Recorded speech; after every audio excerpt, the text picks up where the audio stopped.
Good afternoon, good morning to all. Welcome to the DOD Survivor Symposium, Navigating Survivor Benefits and Resources Together, hosted by the Office of Casualty, Mortuary Affairs, and Military Funeral Honors. My name is Brian Belke, and I'm from the Office of Casualty, Mortuary Affairs, and Military Funeral Honors, and I'll be moderating the symposium today.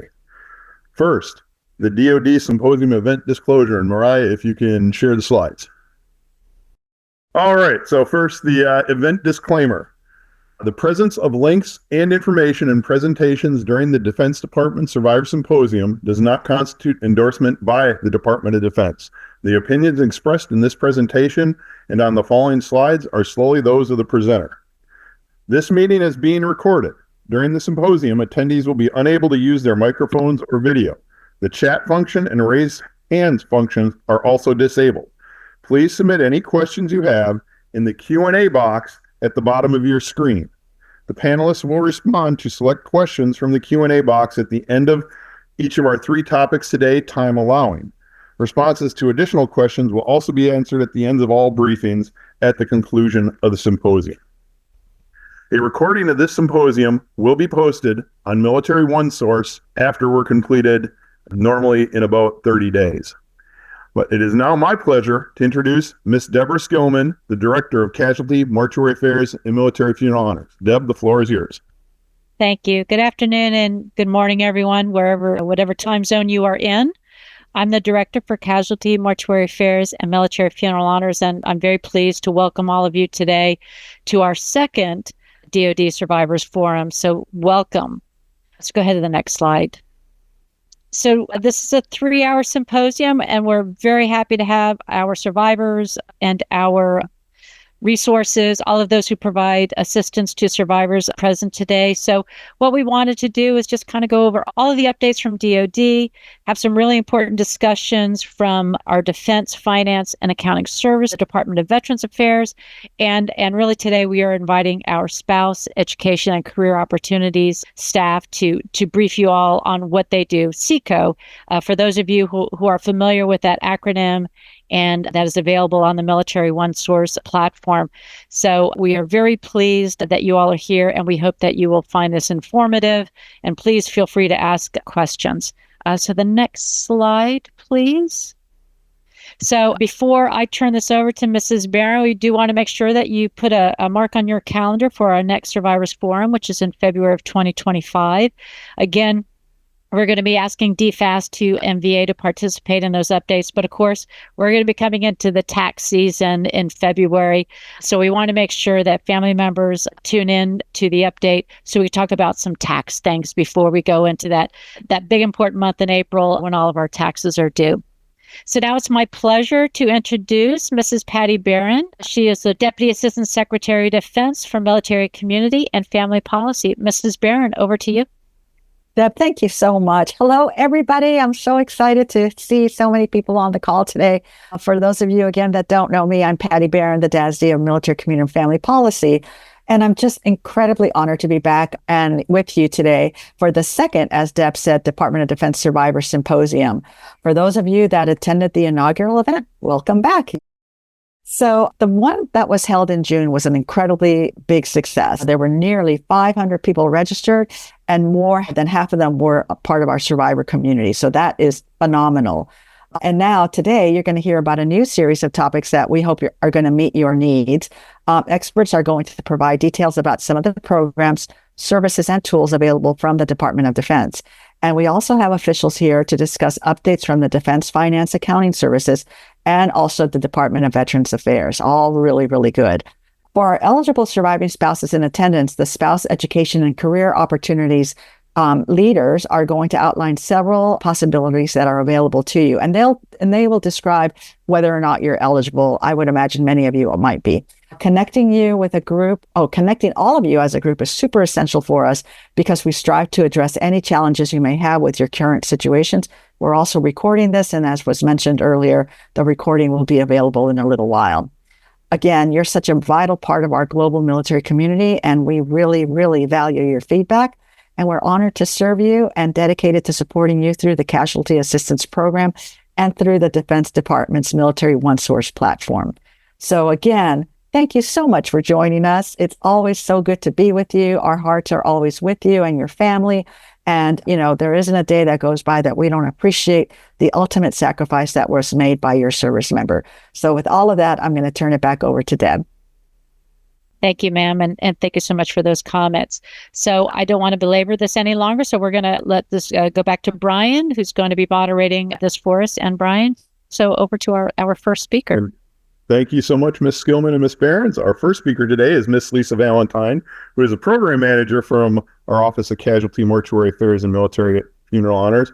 And she will present on programs, services, and tools available to survivors of those service members who died while on active duty from the Department of Defense. So Lisa, it's all yours.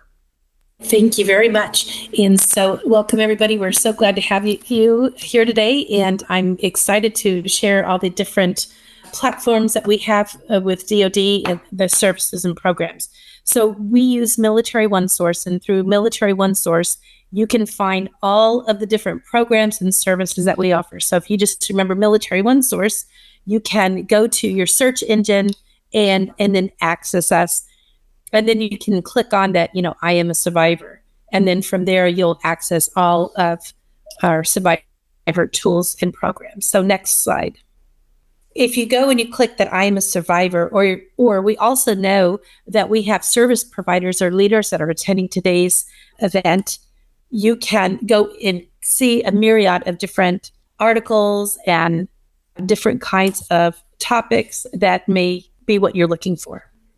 One of the items that we have when you go into our site is the Survivor Connection e-newsletter. And we highly encourage you to subscribe if you're not already a subscriber. It will let you know the latest and greatest that's going on. And not only that, is that if there's something that happens in the interim, we can send out an emergency email. So like, let's say that Congress makes a change to a survivor benefit, we can reach out to you sooner if we feel that it can't wait until the next publication. We typically publish the Survivor Connection every 4 months, so 3 times a year. If you sign up with a .mil account, you'll get the version that's on your left where it doesn't have the pretty pictures. But if you use your own personal email account, then you'll get the one that's got the pretty pictures on it. We have our 10th edition that we sent out to all of our subscribers on September the 10th. And you can always go on Military OneSource at the link above to go see previous editions. As you go down our page, it's a very long page. It continues down. It'll show you that there's free non-medical bereavement counseling, and it'll give you information as to when the next Survivor Symposium is going on and so forth. And so you can receive, if you click on the Get Free Confidential Non-Medical Bereavement Counseling, you'll find information on Military OneSource for eligible survivors. And then also, too, as you go further down on this page, you'll be connected to the VA. So we know, like, for example, our parents or surviving siblings and so forth, that the VA will provide you bereavement counseling through vet centers. If you also notice to the right, we have Honor Your Loved One on the Military and Lasting Tribute.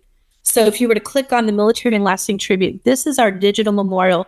And this is to remember all those who died while serving in an active duty status. This is the only digital memorial it's the only memorial that DOD has that honors all peacetime deaths. And so it's from 1985 to the present. And in the future, we're hoping to be able to expand that where we can go beyond 1985. Mm-hmm. So if you were to click on to see some of those that we're honoring, this is what the memorial will look like. So as a surviving family member, you can submit your person's name. So we don't automatically put names in there. We feel that it's very important as part of healing for the surviving family to submit their person to be placed on the memorial. And then they may add a picture, and we ask that it's in uniform and that it meets the certain standards. If you don't want to submit a picture, that is perfectly fine. We'll just add the seal of the service that your loved one served in. So if you click to the page that says add a loved one, then it will tell you who can submit, what the requirements are for the photos. And as you keep going down, it tells you how. And so you can just submit it electronically. Then if you go further down on our page where you said, I am a survivor, then you can connect with answers through our survivor family member inquiry form. And so if you've got a question, like let's say you're listening to this symposium and now you've got a question, you're like, oh man, I forgot. I really should have asked this question. You can reach us at any time. So even if you think about it in the middle of the night, that's what's nice about having electronic format, is that you can go in and you can submit your question. And then we try to get it done within 5 working days. You'll receive a response, or we'll connect you to the people that can provide you the answers to your questions. So if you were to click on to say, yes, I'm, surviving family member, it's going to ask you, are you of an active duty death or not?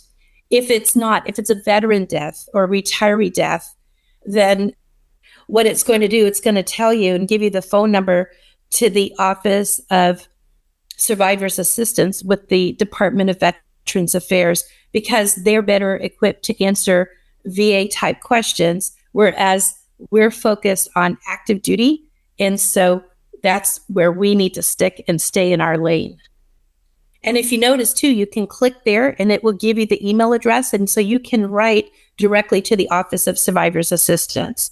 Or what it will do is it will give you to this page. And so if you go to the bottom, it tells you that you can enter the VA in different ways. So you can do the askva.gov. And if you go further down, it will give you the email address to the Office of Survivors Assistance. But we do have the VA here, and they're going to talk about more on how you can receive answers to your inquiries. All right. So then if you are of an active duty death, a survivor of an active duty death, then there's a form that you fill out, and it gives us the information that we need so that we can better answer your questions. And then as you further go down on our I'm a Survivor page, we have different midlife guides. So we have one on military funeral honors, support after loss, survivor finances, and legal affairs, and understanding grief. And then as you keep going down, then you can pick different categories or a midlife topic. We know that just because you're a survivor, it doesn't mean that everything in your life is going to be about grief and survivor benefits and so forth, that you also have other military life topics like MWR. It's okay to take a break from grief and to maybe think and plan on taking a vacation. Maybe you have questions about commissary benefits because you still have your ID card. And so you can still be part of that military community and go shopping at the PX or at the commissary and so forth. But if you go down, we have the military one source non-medical counseling. We have information about financial counseling. And then one of our topics that we're going to talk about today, the Spouse Education and Career Opportunities Program. One of the things that we do is we listen to the survivors to tell us what's hot. And we know that one of the complaints that we've received was about the HART Act. Because with the HART Act, you only have a certain amount of time from when you receive the payment for like the SGLI or it's the death gratuity that you want to go ahead and you want to use through the HART Act. So you have like 12 months from that date. And it's not a very long time, especially when you're going through grief and you've got the fog of grief that's going on. And so we put that there so that we try to alert survivors of this important benefit. Then we have the SGLI and beneficiary financial counseling that's offered through the VA through Financial Point. And then what we have is you further go down on the I'm a Survivor page is our Middle Life Learning page. And on there, we have different e-learning courses and e-tutorials that you can take. Some are long, some are short. The majority of them are very short, but it gives you some information about different topics. And then we also have featured resources. And so those change and they, through the different times that you look at it. So like this one shows the American Gold Star Mothers Incorporated, and we have TAPS, Online Survivors Benefit Report, which we're going to talk about at our next symposium, and then TAPS Youth Programs. So a little bit about the Online Survivors Benefit Report. If you were to click on it, it's going to show up. and give you the different links that you would connect to based on your service. And this is for surviving spouses and that are receiving benefits, and then also for adult children that are receiving benefits.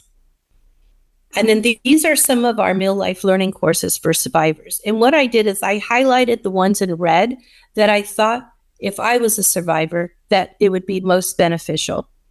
So the first one would be the surviving spouses making that final move. We want our survivors to know that you're not alone and that there is help with making that final move. You can also, if you didn't realize, you can call Military One Source and ask if you could have a coach to help you, maybe just to organize all of those things that you have to do to get ready to make that move. And, making decisions as to, do you even want to move, and where do you want to move? We also have one about investigations involving the death of a loved one. We know that it does take a long time for investigations to be completed. And the reason is because they want to make sure that investigations are done very thoroughly. And sometimes they have to coordinate with other organizations depending on the incident. And then it explains about the length of time and what to expect and the different agencies that may be conducting an investigation, but also too, it sets family member expectations as to what to expect, because when you get that investigation report, it's going to be redacted. And so it talks a little bit about that and the whys. And then we have one, it's called the Casualty Assistance Program. And so if you're in the early stages of being a survivor, this is important because it talks to you about what is the Casualty Assistance Program and what to expect from it. We also have one that we know is very near and dear to many of you, which is recognizing military service. And so that talks about the Gold Star lapel button. We are updating it where it will include information about the next of kin for deceased personnel lapel button. The other one that we have is a survivor benefits report. We are updating that one, and that's why it's highlighted with the little arrow, and we're calling the Survivor Support Benefits Resources and Best Practices. Now, this one is specific for service providers. So for your service providers out there, I would highly recommend that you take that course once it gets published. We anticipate it will be published in the next 2 months.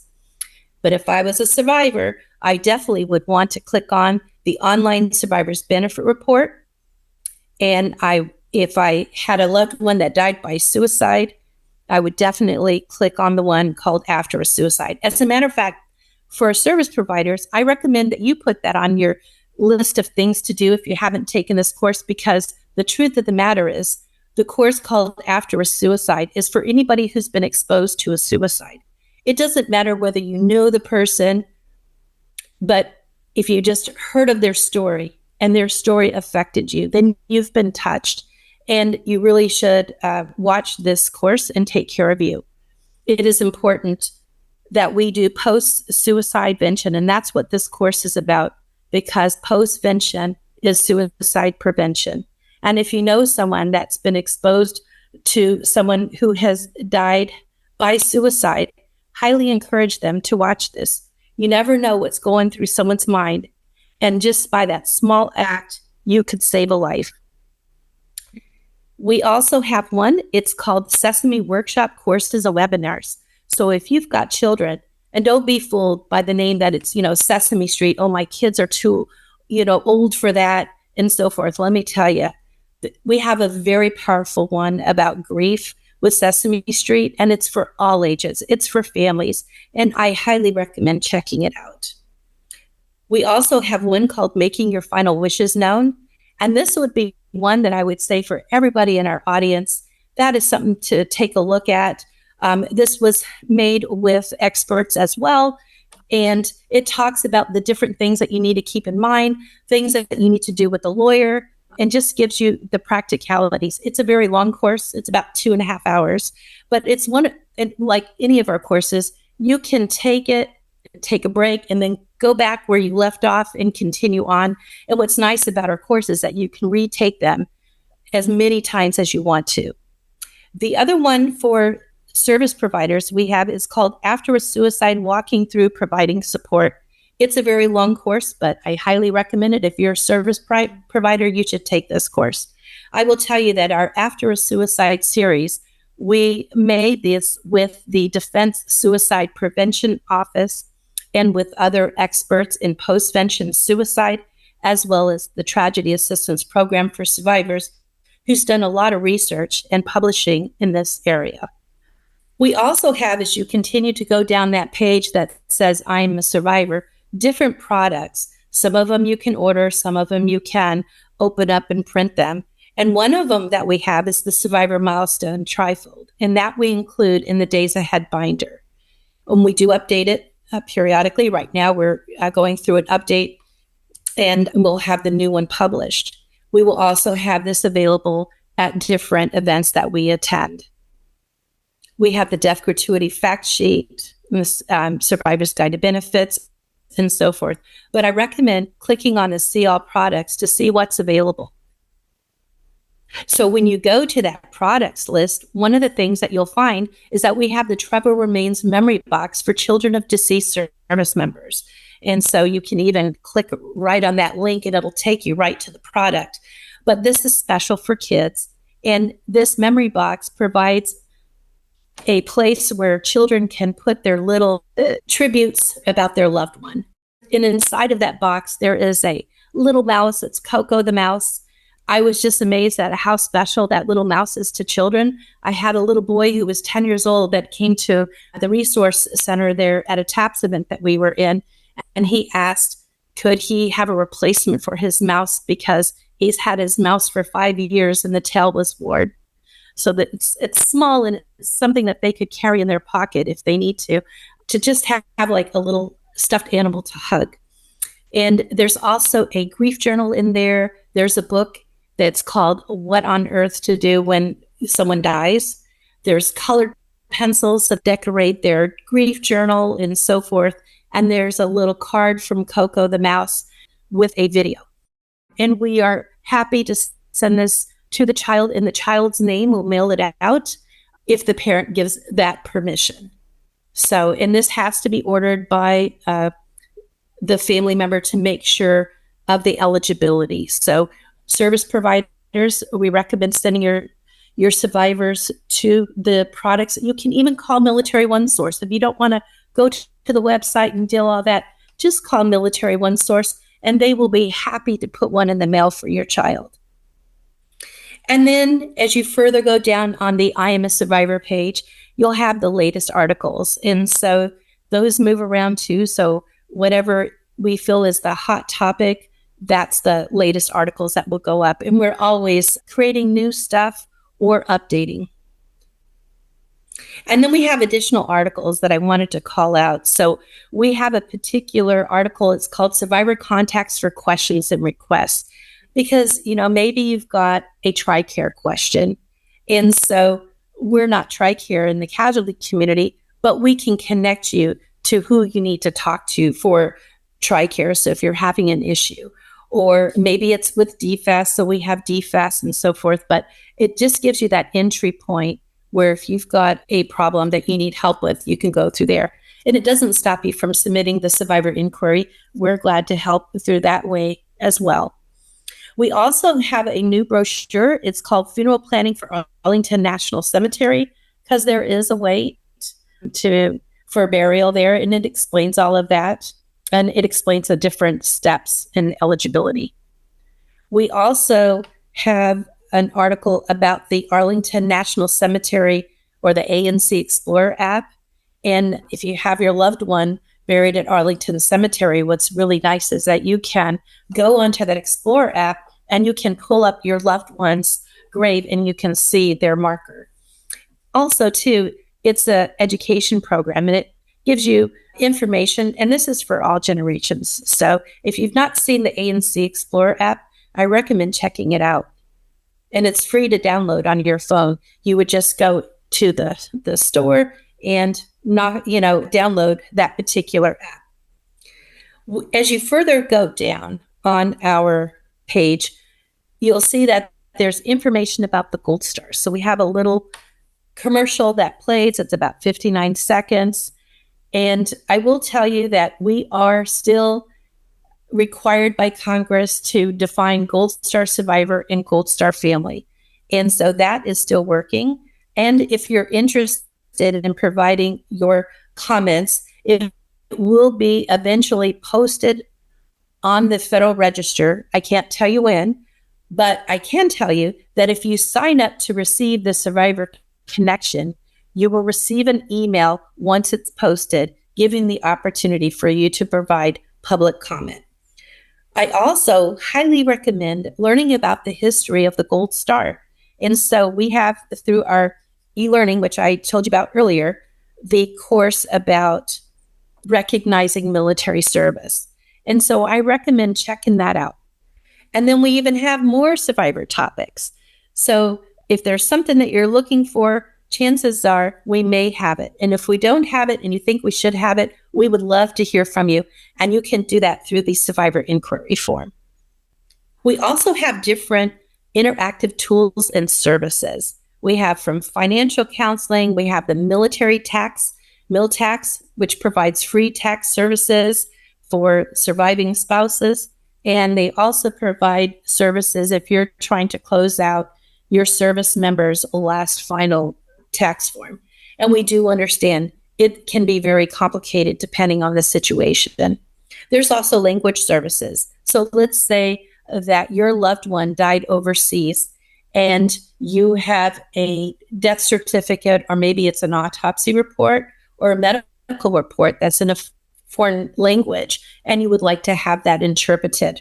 Or maybe your main language is not English and you need help to have something translated into your language. We can do that through the Military One Source Language Services. We also have the Caregiver Support Services. And again, the SECO program, which you'll learn more about, which I'm super excited for y'all. And then we even have resilience tools. And then the My Military One Source app. So if you want to be able to get to the survivor page right away and just different things, you can download that app by just going to the App Store on your phone and downloading it.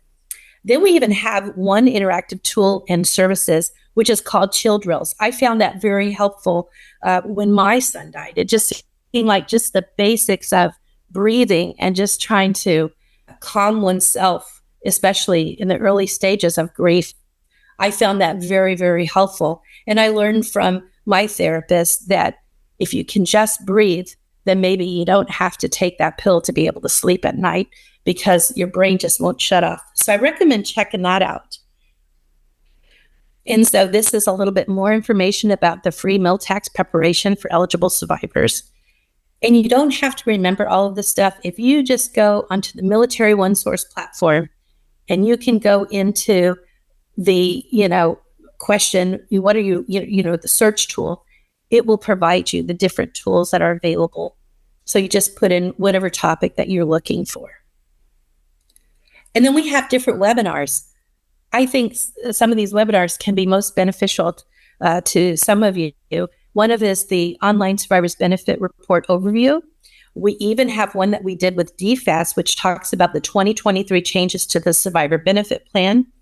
We even have one about how children grieve, and I think that's very interesting, especially if you have children in the home. And then understanding grief. And I would tell you that I think this one is for everybody. And then we have different podcasts. So this just tells you just some of the topics that we have. We even have one called Pad Rights for the person authorized to direct disposition. We have one that talks about the military lasting tribute. And we have another one with after a suicide. But I recommend checking them out, and periodically we post new ones. We also provide Military One Source support for young survivors. And this just gives you a little smidgen of what we offer. So if you are interested in educational and training opportunities, did you know that there is a digital library through MWR? Also, too, there's free tutoring for children, and there's support for those who are seeking scholarships and resources such as books, magazines, journals, and databases, and so forth. We also have financial planning through the online survivors benefit report tool. So if they're getting ready to go to college, they're 18, they're now an adult, they can have an account set up, and we'll learn more about that during our next symposium. Then tax services, emotional support through free non-medical counseling services, which can be scheduled anytime, and they're available in person, by phone, or by secure video conferencing, or via online chat. So there's different ways. We also have connection with survivors through bereavement camps, and we even have bereavement camps for adults too, specifically tailored to meet the needs of young people. And we do this through our non-government organizations. And then another partnership that we have is with Sesame Street for military families. And remember, I was telling you, don't let it fool you that just because it says Sesame Street, it really is for all ages. And so I provided you this page just to show you a little bit. And then resilience tools. So there's, again, that My Military One Source app. We also have the Coach Hub, which is a mobile coach for your life. So this is for surviving spouses. And, maybe there's something that you want to do, through the grief. I know one of the things that happened to me is I gained weight. And so maybe you want a coach to help you to trim down some of those pounds that you've gained. Or maybe you would like to have that mobile coach because you're getting ready to make those choices in your life to make that final move. And there's a lot of things that may be going through your mind. And just to have that someone that's positive, that can help you, you can have a coach in your pocket. We also have for our service providers, the Meal Provider app that you may want to check out. And then there's that Chill Drills again. And then we also have some recommended wellness apps. So we even have some for children, which I think is pretty cool. We've got the Breathe, Think, and Do, because again, breathing is very important. And when we're stressed, sometimes that's just a basic thing that we forget how to do. And then we have about the big moving adventure. So if you're getting ready to make that last move, you want to get the children excited about it too. And then there's that Breathe to Relax. And then there's the Virtual Hope Box. So you might want to check this out as well. And then we have the Sense app. Now I want to tell you, with all of our apps, you do not have to be an ID card holder. Any of you in our audience are welcome to go to the App Store on your phone and you can download them. The Sense app is really good for financial management. So I recommend checking it out. And if you go and delve into it further, you'll even see that it talks about survivor benefits. And then we have the SECO program. They have this new program I don't even know if I'm pronouncing it right, but the Udemy. And I recommend checking it out. There's more than 5,000 high quality courses, and there's more than 35,000 hours of content. And what's really cool about this too is that they have courses in more than 15 languages. So I recommend checking that out. From my understanding, some of these programs can be very expensive, but you as a surviving spouse can use this program for free. Also, remember I told you that it's okay to take a break from the grief and to just go into the everyday living. So if you want to know about the commissary, about savings, the rewards card, maybe you want to know about discount tickets, maybe you want to go to an amusement park and so forth, or maybe you want to go stay and get away. So check out the MWR recreational lodging and the MWR recreation programs. Maybe you want to go canoeing and you need some canoes, and you can go ahead and rent them from the MWR. And maybe you're interested in supplemental security income program or just anything. Go ahead and check it out. We have different topics from A to Z. And then the MWR program. So I provided that as well because I thought, I'm an Army retiree, and there were some things that as I was looking at this, I was like, oh, wow, I didn't know we had that. So anyways, I recommend checking all of these. I mean, you've got the library, so you can download things and look at, things virtually. You've got the ITT, the information tickets and travel. I mean, just such a myriad of things. But the one thing that I wanted to show you was the American Forces travel. And so we have a partnership with Priceline. And so you'll see that it looks very similar to it. And it's for military families. So that concludes my portion of the briefing of today. And I'm going to pass the floor to Brian. And thank you, Lisa. And yeah, you made it through that in great time. We've got some time. If Lisa, take a look at the questions in Q&A. And if anybody has any questions specifically for Lisa, I'm going to hit one. We've been getting a lot. The presentation that we're doing is being recorded. It will be posted to Military OneSource roughly 30 days after we finish today. I just got to go through the prep for it, but it'll be posted there. Though if you missed our first ever Survivor Symposium, that is posted on Military OneSource. There is an article, Defense Department Survivor Symposium series. If you go to Military OneSource, you click I am a survivor. It's listed in the articles it shows you. The article talks about these symposiums, and there is a drop down that has the first one we did. It has the recording. It also just has a transcript. And Lisa, unless I'm wrong, we're not going to provide the slides separately. They've been put in a format. We can use them here.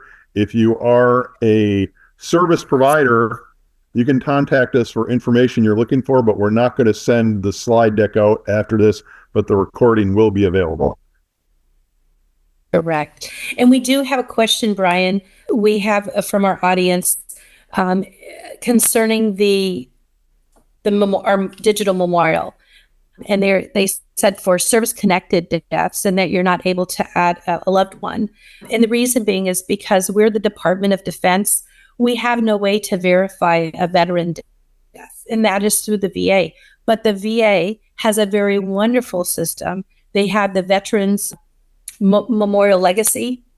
And as a matter of fact, we have a podcast about that, and we highly recommend checking that out. As a matter of fact, their memorialization program is a bit more advanced than ours, and you can even add tributes. So I recommend checking that out. We had another question about why does our training include the Gold Star lapel button, but not the next of kin lapel pin as well, since it's still an active duty death. And that's because the Gold Star lapel button was published by Congress. It's by law. But there isn't a law that makes the next of kin lapel button a DOD program. So that is really a service program. But we are including it because we do know that people in our audience, they do have questions about it. And so we're including it in the future. And then there's another question. Is there a way to request a copy of the death investigation and copies of the SLI paperwork that one completed with the CACO officer upon their spouse's passing? And so the answer is yes. And so I would recommend reaching out to your long-term care manager, your program. So if you are Marine Corps, you want to contact their long-term care management program. If your loved one was Navy, I would recommend contacting the Navy Gold Star program. And if it's Coast Guard, I would contact the Coast Guard Gold Star program. And we can look up those contact information and provide it to you separately on the chat. And so we did also have a question that says, if we're having a community event, can we ask or invite Military OneSource to attend for survivors' information? We cannot send out survivors' information, but I think what you're asking is, can we send out information so that the survivors have that? So we don't have that capability at this time to be able to do that. If it is a DOD event or like military service event that you're having, there may be a possibility that we could consider adding it in like the survivor connection, but we really have to look at each case separately. And then how does the NGO partner with Military OneSource to share support programming? So the way to do that, if you're an NGO and you would like to partner with us, you have to go through this review. Brian and I can conduct the interview, and then the information that we collect, it's provided to general counsel, so our attorneys and our public affairs officers, to ensure that the organization meets the requirements for DOD to be listed as a resource. And just because you're listed as a resource as a non-government organization, it does not mean that DOD endorses. I just want to make sure that our audience understands that the Department of Defense does not endorse any non-government organization. I'm not an expert about the eligibility for Military One Source. What I can tell you is that it's for active duty and their families, and it's for surviving family members. And so it would be the dependent. So if you have that ID card that makes you like the surviving spouse, or if you're a surviving child and you have that ID card, then you would be eligible for Military One Source. If you happen to be a parent that has that military ID card because you were living with your service member, like your child maybe was the service member and you were considered their dependent, then you could also be eligible for Military One Source services. And then is it only for those whose active duty service veteran was engaged in Military One Source services at time of death? So the answer is no. You don't have to have been engaged in Military One Source. You just have to have that military ID card. But if you're a retiree like myself, so I served 23 years in the Army, I am not eligible for Military One Source services, and nor are my family members, my dependent family members. And then there's another question that says, are there any differences in support services for Gold Star lapel button active duty services and for other next of kin of active duty survivors? And the answer is no. We see all deaths equal and we provide the same services. And so if you need assistance, we're here to help. And even the survivor benefits are the same. Does a survivor lose Military One Source if they remarry? And the answer would be yes, because you would no longer have that dependent ID card. So that is tied to your service member. If you happen to remarry a service member that's on active duty, then you would retain that Military One Source eligibility. So then we have, is the DODI 1348.36 updated September 2020, the latest version of the Gold Star instruction? And the answer to your question is yes, it is. And the Gold Star lapel button eligibility is not changing. That would require an act of Congress. So it would be a change in law. And I think that that's all the questions, Brian. Thank you, Lisa. Yeah, we hit every question. We've answered some directly. Said we got a bunch on the posting of the slides. Barring any other questions, we're a couple minutes early, but Nathan, if you're ready, we'll have our next speaker, which our next topic is updates from the Defense Finance Accounting Service retiree and annuitant pay section. And our presenter is Mr. Nathan Lennox, who is a financial systems specialist at DFAS. So Nathan, it's yours. Hi, thanks, Brian. As Brian said, my name is Nathan Lennox. I've been working with retired and annuity pay for about 18 years now. I spent a lot of time especially focusing on the annuity section as a reviewer and as a supervisor. And so I'm glad to be here to present this information to you. Let's go to the next slide. So I want to talk to you today about a few things, but the first thing I want to talk to you about is the annuity account statement. The annuitant account statement is a very important tool that we use at DFAS to communicate with annuitants. It's important that you know how to read this so that you can get the most out of this tool. So we have on the screen there, we have part of the first page up there, and this has a lot of the information that most annuitants are most interested in. The first line there, it lists your gross pay on the annuitant account statement there. And anytime we generate a new statement, you'll see these prior columns and these current columns. The prior column is what the information was, and the current column is the new information for you. And so at a minimum, every year in December, when the cost of living adjustment is applied, there'll be a new account statement generated.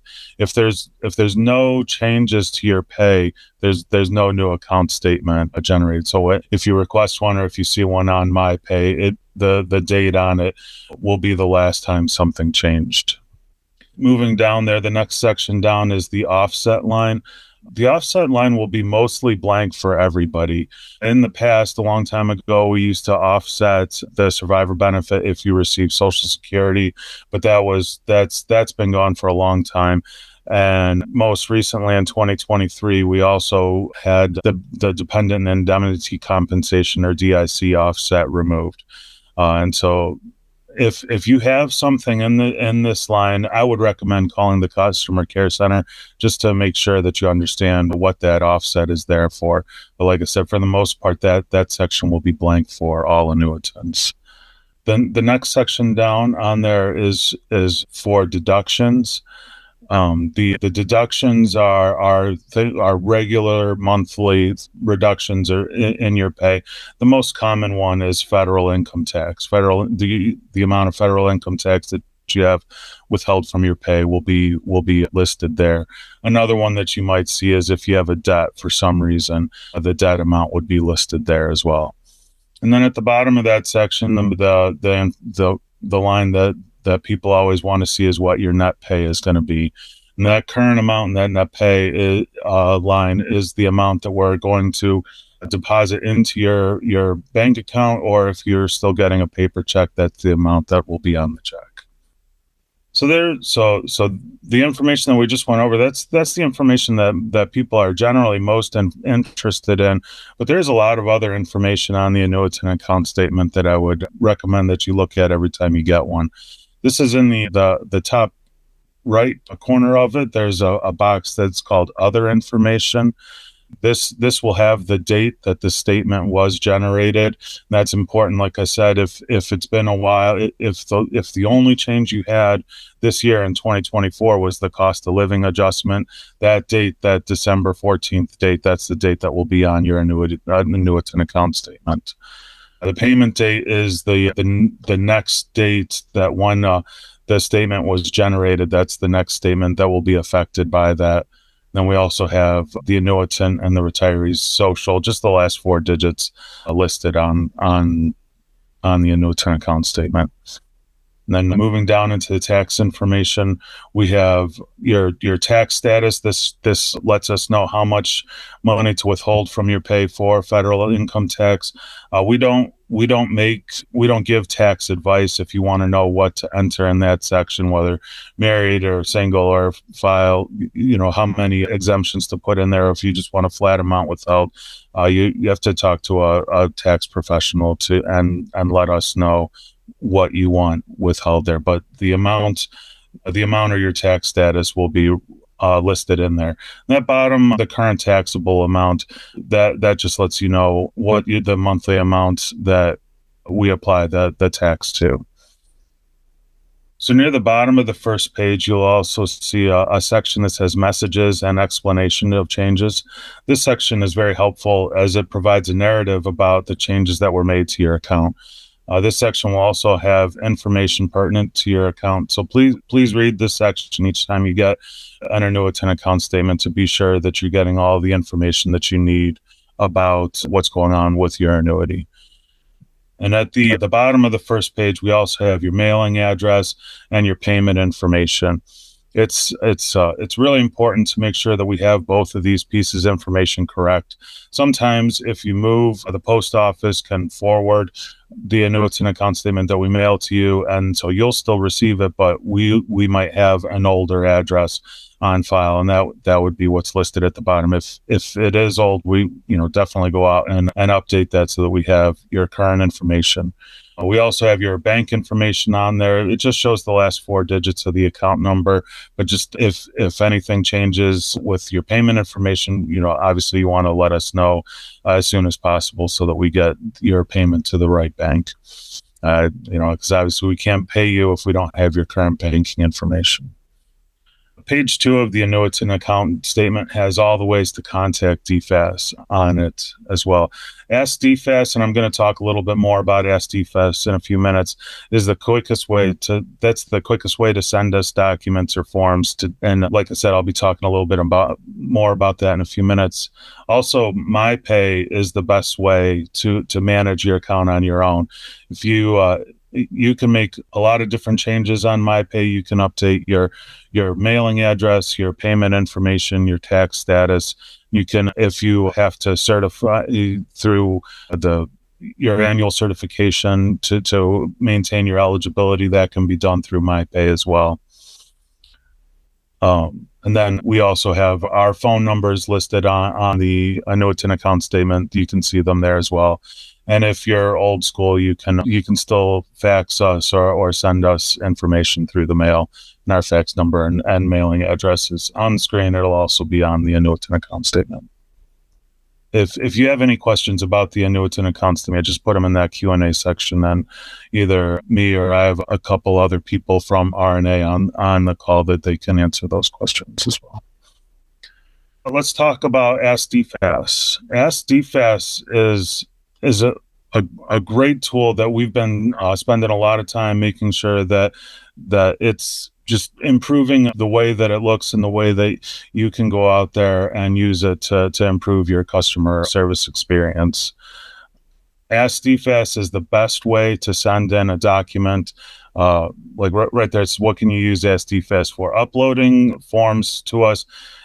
Going through Ask DFAS is so much quicker and easier than it is to use fax or mail. I mean, first, the biggest plus to using Ask DFAS is that when you submit documents through Ask DFAS, you'll get a status notification emailed back to you letting you know that we've received the documents. Depending on what type of document you sent to us, you may also get status notifications about when it's required to be processed and when it's been completed. But when you upload it, it'll say how many status notifications you can expect to get. You can also ask questions on Ask DFAS. There's a section out there to go and enter your question, and those questions are sent to our customer care center, and a representative from will research your question and provide an answer to you. One of the best parts about this is that you don't have to wait on hold to talk to somebody in the customer care center, or if the question comes to you at a time that the customer care center isn't open, you can always go out to Ask DFAS and submit that question there. That way you don't forget about it, and it'll be sent to us, and we'll get the information back to you. You know, one of the other things that you can use DFAS for is informing DFAS when a retiree or annuitant passes away. We understand that this is an emotional time, and talking to a customer care representative or may not be something that you want to do. Ask DFAS provides an electronic way for a family member or loved one to go out and to report that death to us. Again, these can be done at any time. It doesn't have to be during the open hours of when people are in the customer care center. And then finally, Ask DFAS can be used to make us changes to your mailing address. If you don't have a MyPay account, and I definitely do recommend getting a MyPay account, but if for whatever reason you don't have one, you can go out and submit a change of address through Ask DFAS. Like I said, Ask DFAS is a great tool. I highly recommend using it the next time you need to send a document, ask a question, or update your mailing address. So now that you've heard about Ask DFAS, you may be wondering how you can get there, and that's a good question. Our website is www.dfas.mil, and you can see this is one of the pages. But up in the upper right-hand corner, you'll always see those icons. The one circle on the right, it says Ask DFAS in there. You may not be able to read it on the screen, but it does say that. You click on that, and that'll take you right to Ask DFAS. We also have a great tool out here. The link on here, the SBP online tools. This tool will help you get to the page on the website that you're trying to get to. There's a lot of information out on our website. Sometimes it's not always the easiest to find exactly what you're looking for. And this Ask DFAS online tool will help you get there. And we also have what we're calling the Quick Tools page, navigating a website. Like I said, it can be tricky. This Quick Tools page can help you get to the right place. these are some of the most requested tools that we have on the website. They're listed there on the quick tools page. So when you go there, you can see out there the top one, it says retirees start here. Right below that, SB2 and SBP annuitants or survivors start here. Just click on there. That will bring you up to some of the most popular tools that we have online. It'll help get you right to where you're going on, where you need to go on the website. Thank you to everybody for being here. Like they said, the next one is going to be in February. We'll have a lot of good information about tax season for the next symposium in February. I'll turn it back over to you, Brian. All right. And if anybody has questions, please put them in the Q&A block. We've got a little bit of time to answer some. So I think if Lisa, if you're looking the first question in the open one. Yes, asking I about, do see it. Yeah. And to my knowledge, and correct me, access was restored for commissaries. Anybody can access a military installation if they meet 3 requirements. And the first requirement is, do they have a purpose? Because there's some installations, like, for example, for me, I have my military retired ID card that I can't access to because I don't have have a purpose. So it could be like in Maryland, they have one, it's a research lab. I will never be able to go in there. And the second thing is, do you have a real ID? So if you have a real ID, that's great, because that's what you're going to need. And the third thing is, are you fit? So for example, if you're a felon, you won't be able to access any installation. And so what the future is that you have to have this real ID. And for each of the installations that you go to, all you have to do is go to the visitor center. You would then register your real ID. And then each time that you go to that particular installation, you just show your real ID and they will check you in. And then that real ID is tied into the big system to determine that you are still fit to enter a military installation. I don't know of, and we don't have Bob Eads with us at this particular symposium that could answer if there's going to be any changes with ID cards. But just to let you all know, anybody with a real ID that is fit and that has a purpose may enter a military installation. Yeah, and that's the law you're talking about, the restored access for commissaries and exchanges. And even though Congress has passed it, it has to be figured out how we're going to enact that. And that's not through our offices, but that is still being worked. So there will be more to come on that, but there is nothing yet. And then we have another question, Brian, from a surviving spouse of a 100% service-connected disabled veteran. And she has a dependent ID. And she wants to know if she's eligible for military one-source access or not. So what you can do is anybody on that's participating today, anybody in the public can view anything on military one-source. But to get the one-on-one, personal counseling and so forth, you would have to be eligible. I don't think that a surviving spouse of 100% service-connected disabled veteran would be eligible. The same like myself, who's an Army retiree, and I'm also a disabled veteran, but I'm not 100%. I'm also not eligible for military one-source. But I can go to the VA to receive assistance through their counseling system through the Vet Center.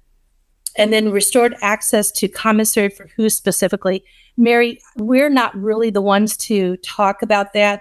And so what we will do is we will find that answer and provide that when we post this recording on the Military One Source webpage about commissary access. So we'll put that in the Q&As, but we're not the experts on commissary access.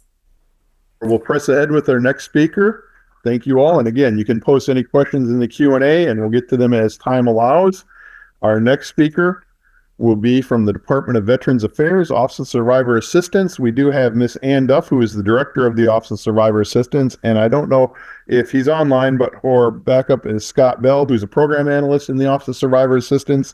And they're going to provide you an update. So Ann, if you're on, it's all yours. Hey, good afternoon, good morning, everyone. It's so good to be here to answer your questions and give you some more information from the VA. I have my team on to back me up. So let's go on to the next slide, please. Okay, so, one of the issues that we've been dealing with for a while is the subject of remarriage. If a surviving spouse who is receiving DIC gets remarried, that needs to be reported to the VA immediately because the DIC is supposed to stop. And so what we have this challenge sometimes with the surviving spouses do not notify the VA about this. And so, we've been trying to come up with options for what we can do. And what the VA has instigated is something called Quick Submit. So what you do is you go to the Quick Submit site. You have to verify with ID.me or login.gov or a DS login, and you sign in, and you can submit whatever information you want to the VA. And you immediately get an email back that the VA has received your information.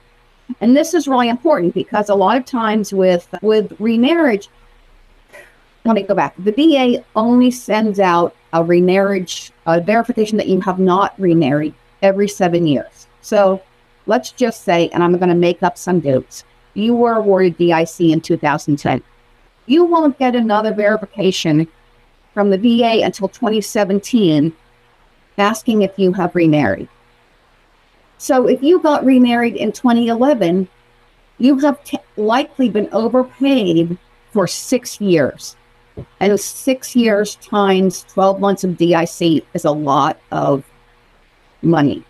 And as soon as the VA hears about your remarriage, they will run the paperwork and notify you of an overpayment. So surviving spouses have, will via different means, they'll go to their Soldier Readiness Center or they'll go to their VSO and they will submit the information that the VA is asking for. So, but there's always been a question, well, I don't know if the VA received it. Well, again, this is our answer. I can tell you that I was at an event last week. We submitted claims for veterans on the spot. The next day we checked them all. They were all entered into the system. So this is your answer for how do I prove that I notified the VA that I remarried. Quick Submit can be used for other things. You can put in your any kind of notification you want to give to the VA, any sort of information that you want to give to the VA. If you're a new survivor and you're newly applying for benefits, you can use this Quick Submit. So this is, a great way for you to have that proof that you have actually submitted information to the VA. On the remarriage issue, this is what I would say.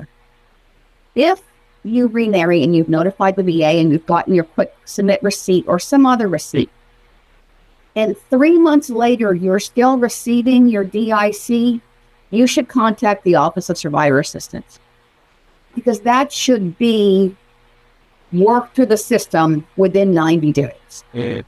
But the other thing to keep in mind is if you are receiving DIC and then you get remarried and you continue to receive DIC, you need to understand that that money will be asked for back because you are no longer eligible to receive DIC.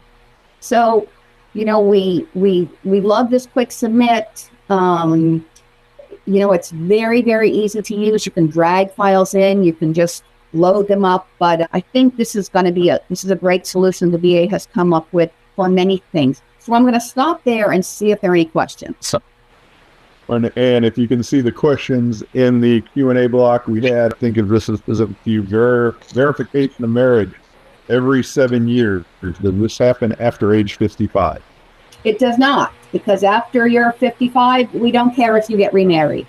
And then I think I probably know the answer, but I'll read it. Why is the remarriage age set to 55 for DIC? Because that's the law. Yeah, and I have a remarriage certification every year in January, which is his birthday. How come it is supposed to be 7 years? Right. We just want to be extra sure that you don't get an overpayment. No, I truly don't know. The system is set up to send them every 7 years. I think we got one. It's not specifically for you, but I'll read it for everybody online. But this is a good catch. We'll check into it. But searching on Military One Source, it says if you search for survivors in only lowercase, it does not come up.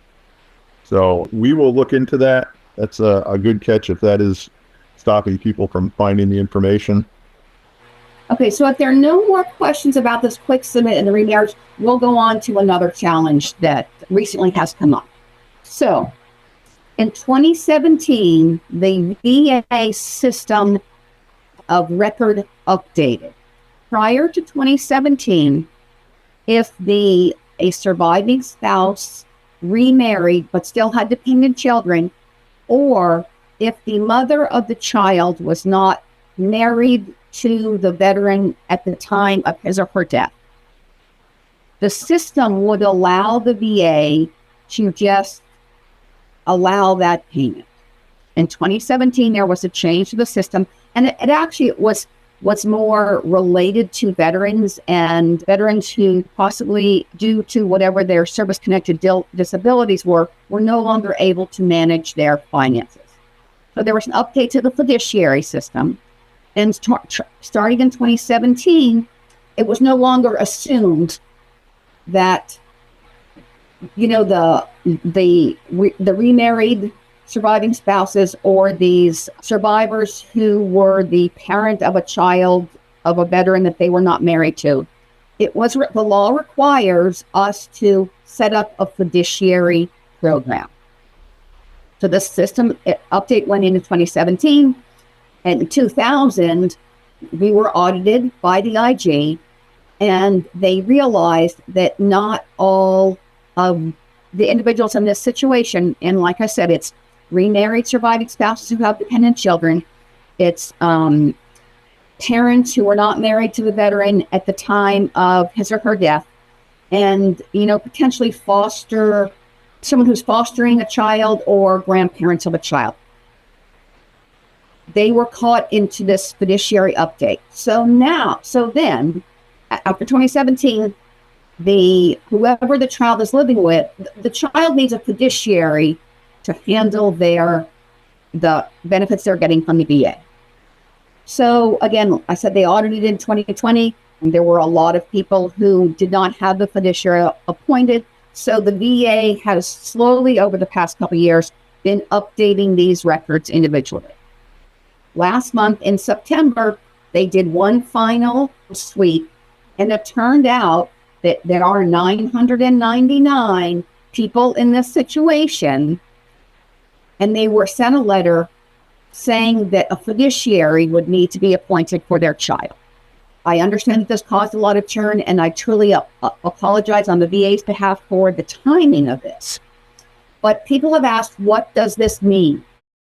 So basically, if you received a letter from the VA or you work with someone who received such a letter, what has to be done is they have to fill out the fiduciary paperwork, and that needs to be sent into the VA. A field examiner will call or come to your house and just ask you some questions. Additionally, a credit and a criminal background check will have to be done. Once that is done and the VA says yes, you, Brian Belke, can be the fiduciary for this child, then you will need to set up a special type of bank account for each child. And we advise you not to do this before you get the letter from the VA saying, yes, you've been appointed field examiner. It's a special kind of account because it has to have the child's name on it and you as the fiduciary.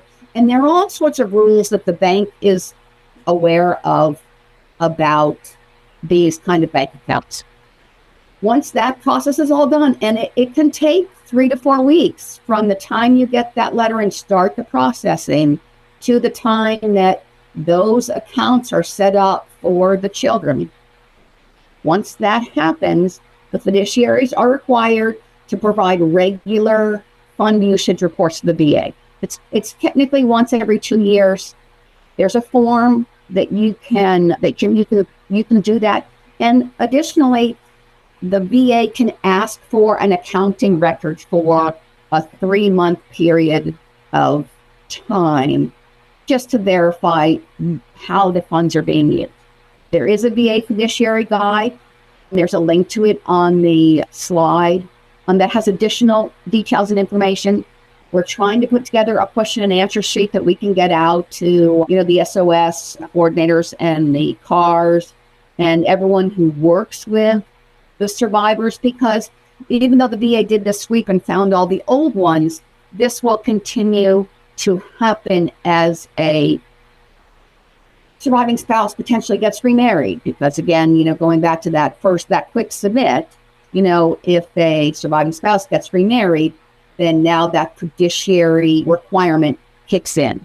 Now, I know this has been a very contentious issue and people were not aware that this was coming, but I will stop there and see what sort of questions you have. And to Haley, yes, quick submit can be used for everything. Anonymous attendee, would the VA honor a payment of the final stage of IVF if the service-connected combat wounded 2 times Purple Heart unsuccessfully passed away? I don't know, but I can find out. Brittany, I will put the link to the fiduciary guide in the chat. 3, no, there are no additional penalties for failure to report. But what happens if you do not make that contact the VA when they notify that there's been an overpayment, after a certain amount of time it goes to Treasury, and then they will get their money back. And let's see what else. When was the fiduciary hub statute established? I will have to let you know. I'm sorry, I've missed a couple. There's no approximate time for DIC. It depends. The challenge is that it very much depends on the status of the veteran, what their interaction with the VA has been. The cause of death matters, and all of those relate to the processing time. I can tell you that once the record is complete and the VA is not asking for any more information, and it's been confirmed that we don't need anything else, right now it's taking 12 to 16 weeks.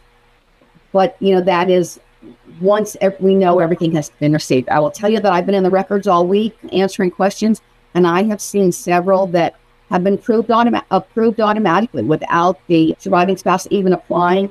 And I do know some of the easy ones they're trying to automate, but some of them are very, very complicated and they take a lot longer time. I'll tell you, Nancy. And that's the one it doesn't search for lowercase survivors. Okay. It's for military one source, so I guess a web search issue that. Is DIC paid retroactively? Yes, it is paid retroactively if they stop while a fiduciary is established. When we have survivors, we'll quick reference to this. For the question related to will our financial survivor outreach coordinators have the training to assist? Anyone who is anonymous who wants their questions answered directly, if you will send an email to the Office of Survivors at va.gov, that way we'll have your information. Because we really can't, as an anonymous attendee, it's really hard. We obviously can't send you an answer back. Does anyone have any other questions? I think, Ms. Dove, we had one last one. Education benefits. What is the available timeline for a survivor's spouse? I want to say we were briefed about a month ago that it's about 10 days. This actually gets us back on time, so thank you all. So if you have further questions, put them in the chat. We'll get them if we have time remaining. But we'll move on to our final topic of the afternoon, which is an overview of the Spouse Education and Career Opportunities Program for unremarried survivor spouses. Specifically on this topic, it includes workshops on resumes and networking. And our speakers are Ms. Josie Betts, who's the SECO Program Manager, and Mr. Michael Kronk, who is a SECO Career Counselor. So over to you, Josie. Thank you, Brian. I appreciate it. I am really happy to be with you to share this important resource today. Thank you for making it to minute 90, minute 91 of today's symposium. And I hope you'll stick with us all the way through. The structure is I'm going to tell you the boring stuff, which is what we offer to surviving spouses at the Spouse Education and Career Opportunities Program. And then Michael, our career coach, is going to do the cool stuff and actually walk you through a couple of nuggets of the type of help that our career coaches can offer you, so you have a flavor of what you can access. So again, my name is Josie Beats. I am the program manager for the Spouse Education and Career Opportunities Program. I am passionate about military spouse employment, and I really think that the fact that our office serves surviving spouses is too much of a secret right now. And so I want you to take this message to your community of surviving spouses, and please let them know about what we offer and how we can help in their job search and education journey. Next slide. The Spouse Education and Career Opportunities Program was set up specifically for military spouses in mind. What that means, we think about, re-entering the workforce specifically. We think about the specific challenges over the history of being a spouse and being involved in the military, what that has meant to your career journey. We are the only program that focuses just on spouses at the DOD level. All of our services are virtual, so you can access them wherever you are, either through our Career Center, which you can access through the Military OneSource call center, or online at myseco.militaryonesource.mil. That's really our front page, as I'll talk a little bit about later. Our services are free for active duty National Guard and Reserve spouses and this important community that we're talking about today of surviving spouses.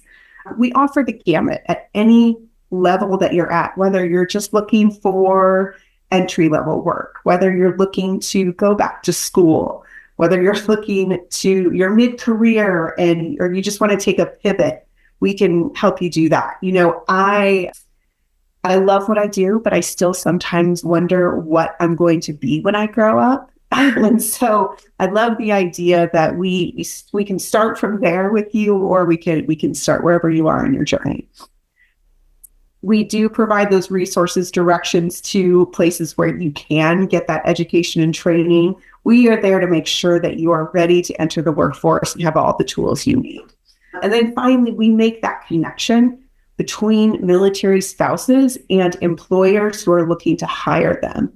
Our employers are looking to serve this community, to include our surviving spouse community, and are looking for you, but they don't know how, right? And so that's why they come to the Spouse Education and Career Opportunities Program, and we provide many, many different ways for spouses to connect with employers and vice versa. Next slide. So our SECO Career Center is a really vital part of our program. It is the hub. Our career coaches and advisors offer education and career guidance for spouses.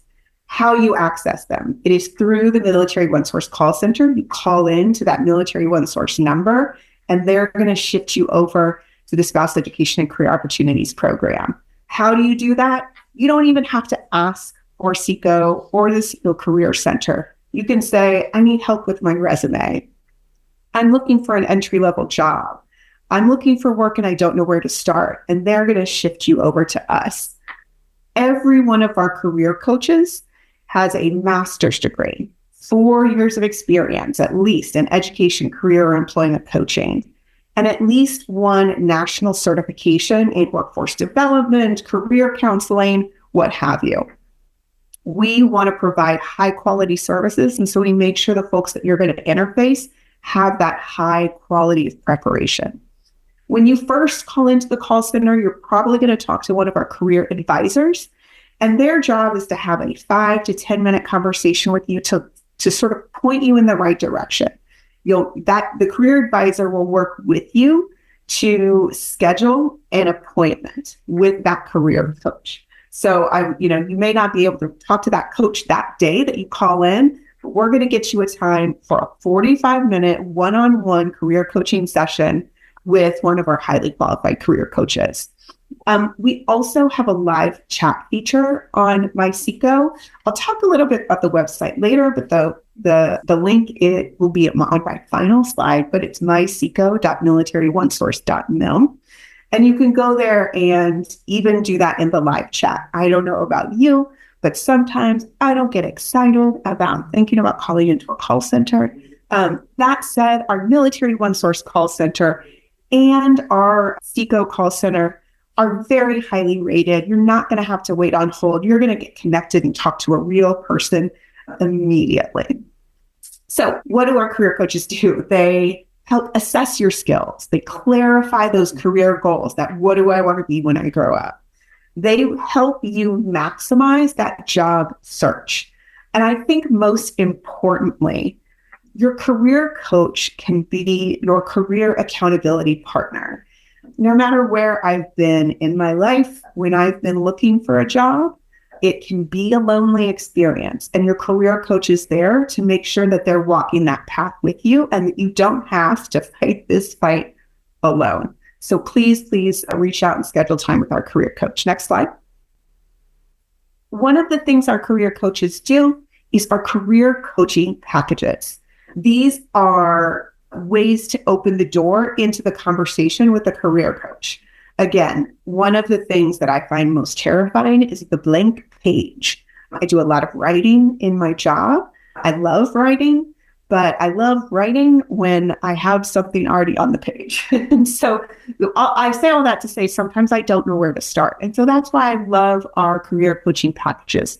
They're going to help you find a place to start. You can see all the career coaching packages that we offer here, for everything from working remotely to re-entering the workforce to IT and cybersecurity to federal employment. These are pathways that you can start with your career coach to navigate where to go in your career, your job search.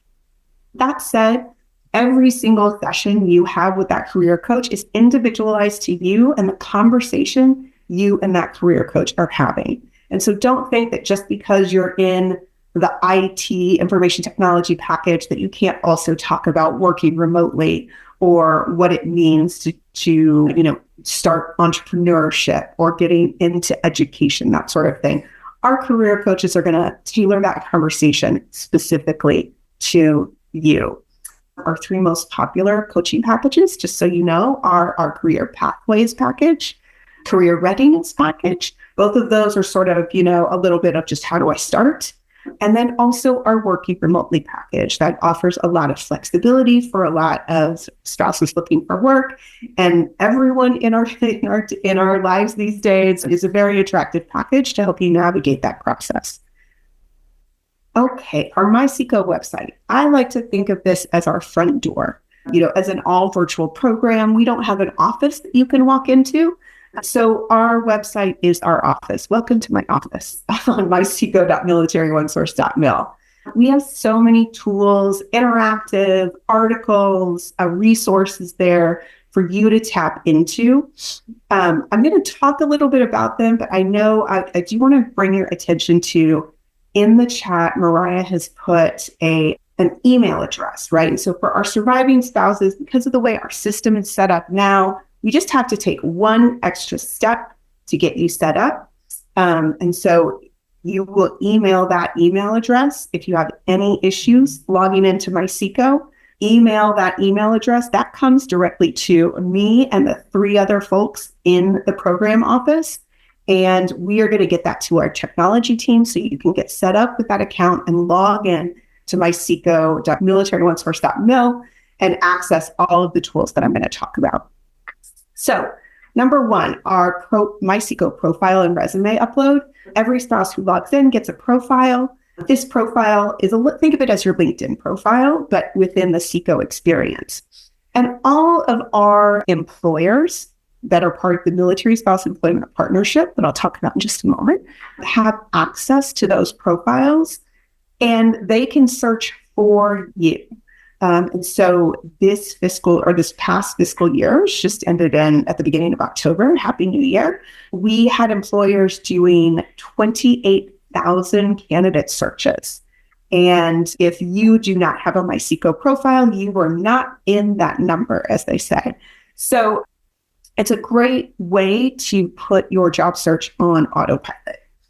You can also upload your resume. We will also help you build a resume within the four walls of this MySeco website. We have our MSEP jobs board. It has over 400,000 jobs in it.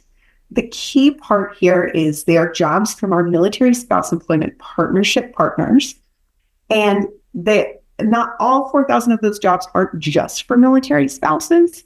But what you can feel confident in is when you apply to one of those employers, they know they have the cultural competency, they are looking for you. And so you do not need to hide anything about your spouse experience when communicating with them. They want to hear that experience. And that is incredibly valuable.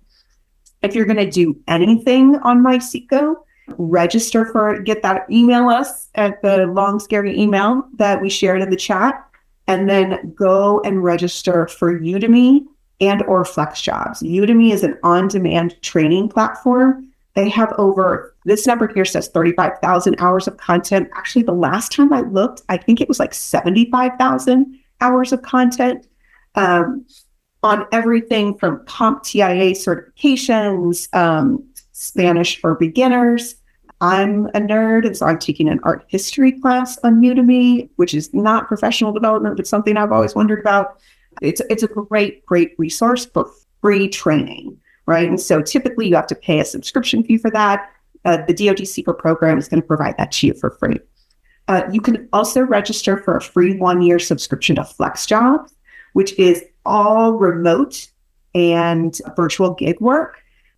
The key part of this is FlexJob has vetted all of these employers. We hear so many bad news stories about folks thinking they were signing up for remote employment and they pay fees for it, and it's a scam.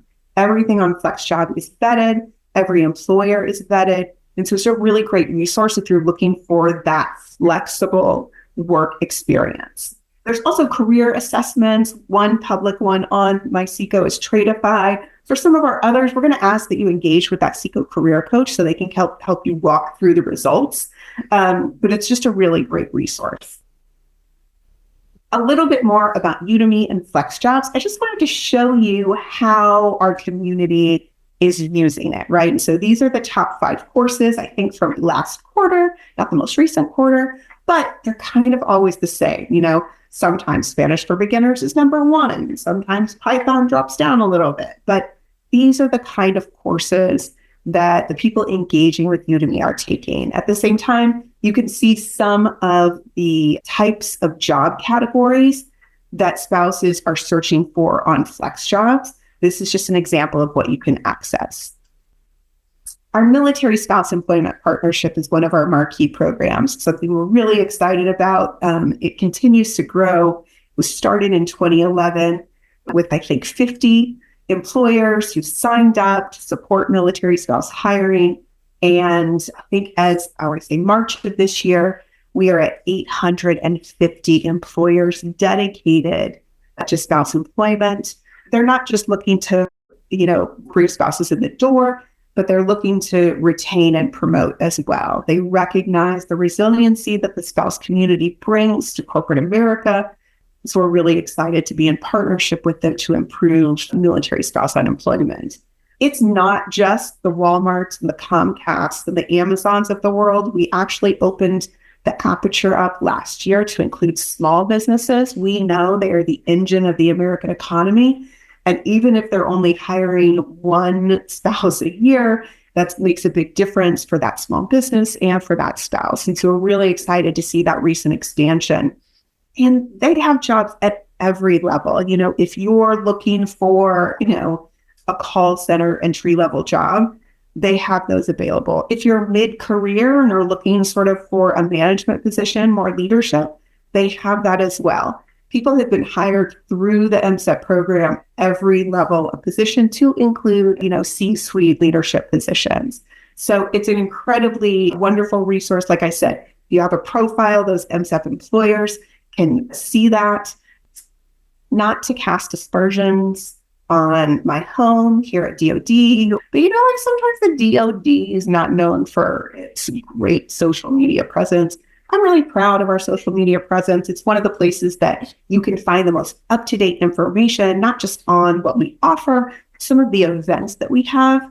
We recently had a virtual hiring fair in September. We're going to have another one in January. We'll be pushing that out on our social media sites as soon as it's live. If you create that MySeco profile, you'll also get an email to let you know about it as well. But do follow our social medias if you have the chance. Okay, I do want to talk about events for just a moment, but we can keep it on this slide. We have some great events that we do every year. We do what we call our Virtual Military Spouse Symposium, or the VMSS.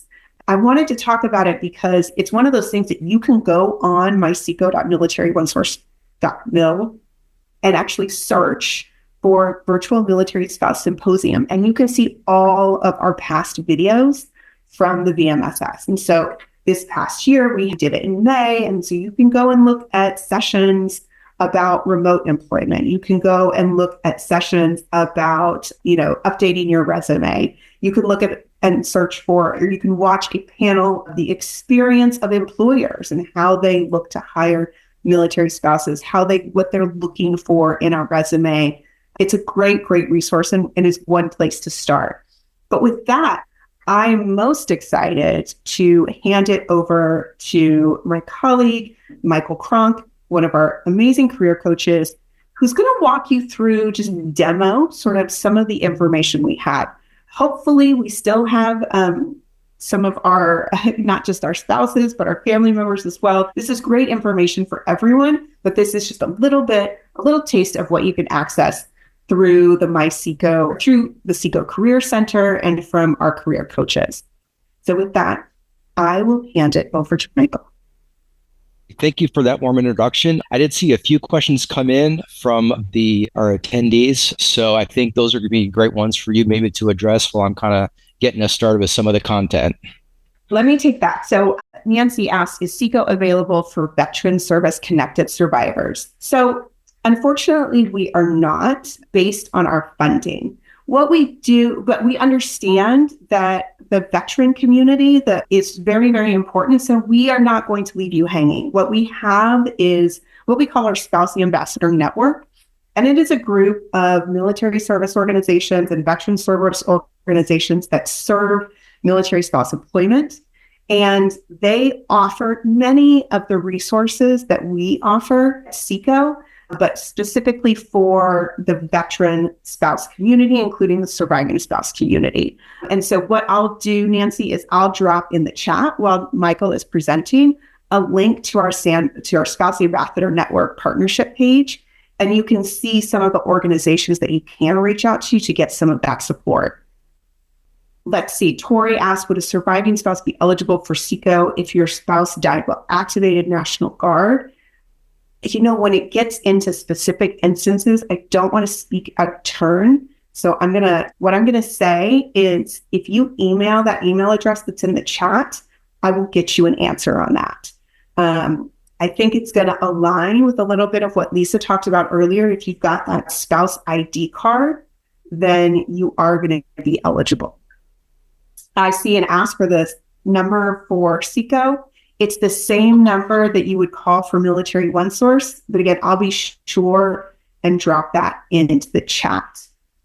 I think it's MyCA. Is MyCA available to active duty surviving spouses? Thank you for that question. There's been a lot of movement around eligibility for MyCA in recent past. Unfortunately, that is, as a workforce development program, is limited to that active duty component. Active duty, National Guard and Reserve only if they're on Title 10 orders. I think I've answered about both active duty and service-connected veteran survivors. Does SECO help explain to survivors about utilizing the derived preference for federal employment opportunities? Whew, right? Listen, what I would encourage you to do is call into the career coach and let's talk it through with the career coach. We do a lot to try and educate the community and ourselves on the federal hiring vagaries, for lack of a better word. What we can do is, if you're working with that career coach, we can get you the right answers about how to leverage it. We actually work closely with our partners at OPM and actually across government on not just the derived preference, but the military spouse preference, the non-competitive appointment authority for military spouses. And so it can be so confusing. I would encourage you to call in to Military OneSource, get to that career coach, and have that one-on-one conversation. I think I answered them all. If somebody could remind me of the link that I said I'd drop in the chat when I get off.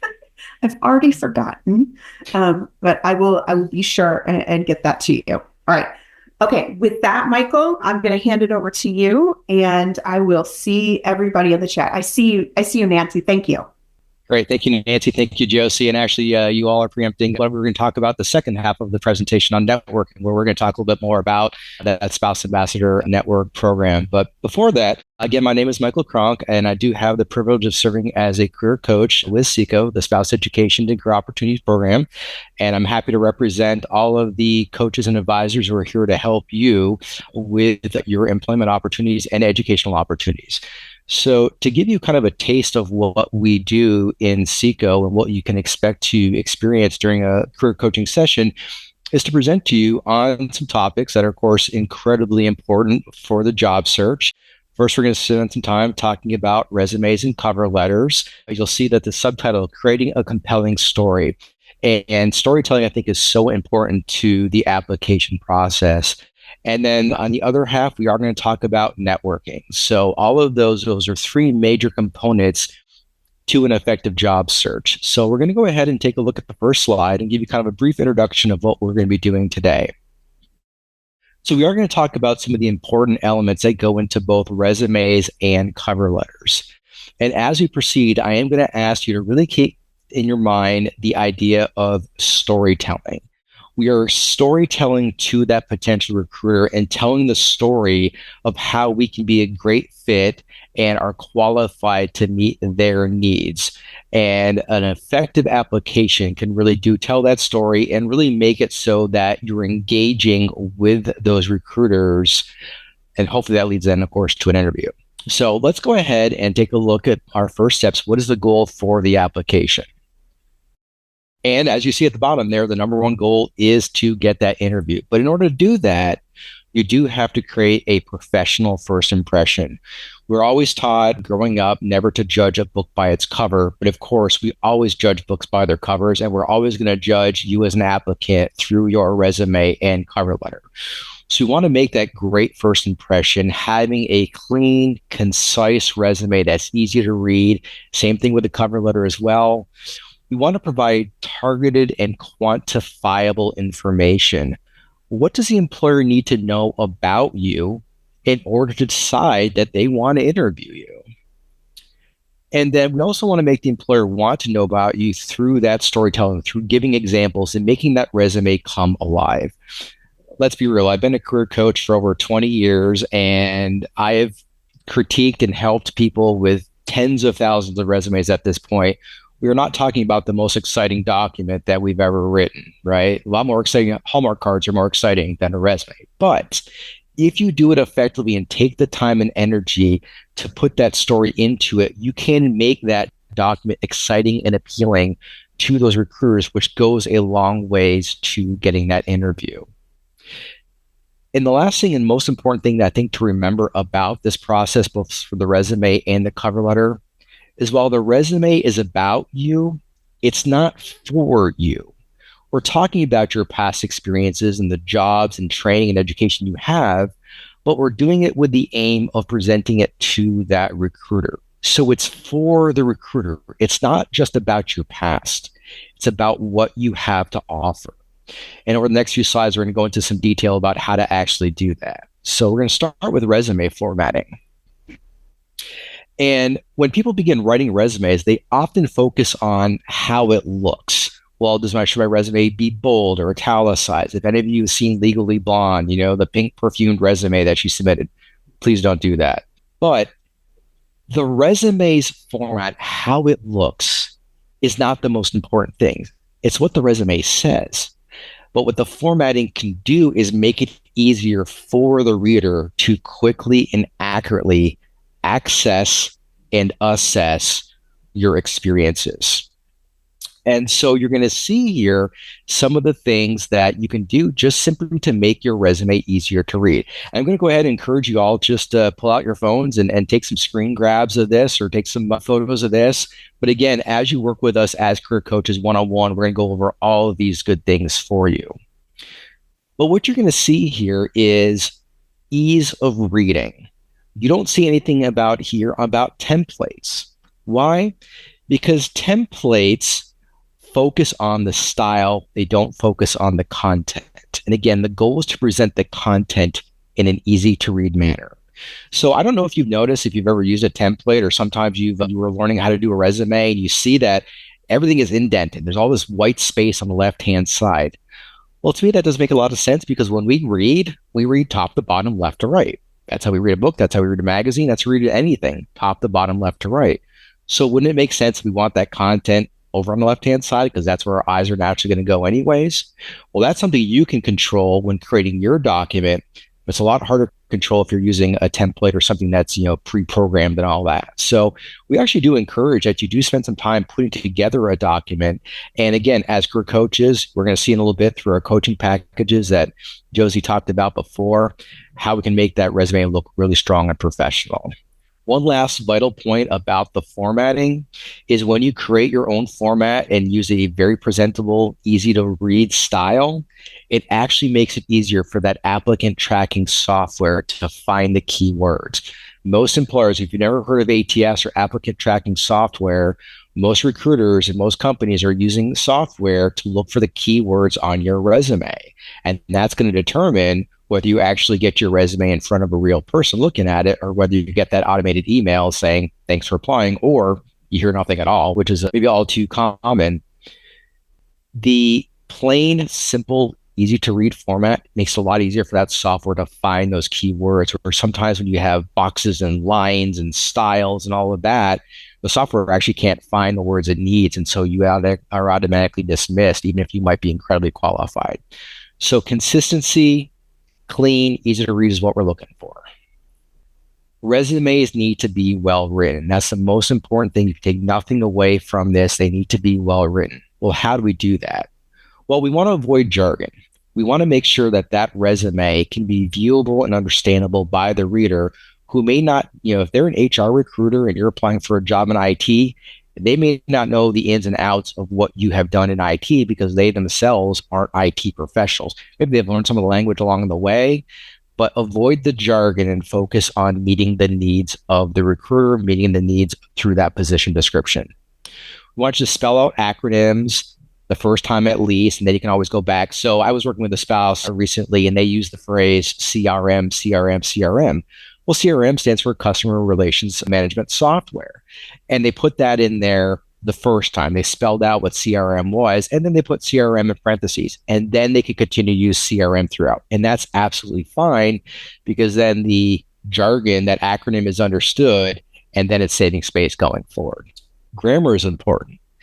Resumes are not only application materials, they're also writing samples. And for those of us who have seen the rise and invent texting and 140 characters, which is how Twitter, now X, originally started off with, and emails and all that, we've probably seen a deterioration of the quality of writing. So make no mistake, a good, well-written resume becomes a writing sample that can actually improve your chances, because you're communicating effectively through the written word.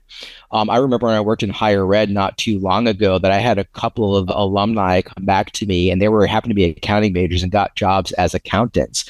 And independently at 2 different times, they came to me and said, "Hey, Michael, when I got this job and I had started, my manager came by and said, 'Hey, you want to know why we hired you?' And they responded, 'Well, I assume it's because I was good at accounting.' They're like, 'Well, sure, but so are a lot of the other applicants.' but your application, the quality of the writing in your application materials, the cover letter and resume really stood out to us. And we know that you're going to be composing emails to your clients. You're going to be writing reports to your upper management. That quality writing actually set you apart, not only your accounting skills. So make no mistake, it doesn't matter what the profession is, a well-written application can go a long ways. So resume elements, what should you actually put on your resume? Well, you're going to see here on the list, of course, your contact information. Name, make it bold, make it stand out, make it visible. Your summary qualifications. We're going to talk a little bit more about what that a professional summary is and how that's different from an objective statement. Of course, your education and training, whether it's degree, whether it's certifications, whether it's things through Udemy that Josie talked about earlier, some of the trainings that you might do independently. Of course, your experience. And we're going to define experience in a certain way that's going to be really important to you. And then there's always those, well, does this belong? Does that belong? What about these additional things? We're going to talk more about those as well. Your contact information. Well, this seems obvious. Of course, you want to put it on there, but it's actually important that you think about what that contact information looks like. Make your name stand out. If you go by, so my name is Michael, my middle name happens to be Joseph. If I was one of those folks that goes by Joseph, well, I might have Michael Joseph Kronk on my resume. They're going to put my middle name in quotes. That way they know what to call me, but they also know what my full legal name is. So make sure your name is actually your legal name. But if you do go by or prefer a nickname, absolutely you can put that in quotes. If you do have a professional credential like MBA, PhD, PMP for project management professional, absolutely. If you've earned that credential, showcase that, be proud of it, put it up there with your name.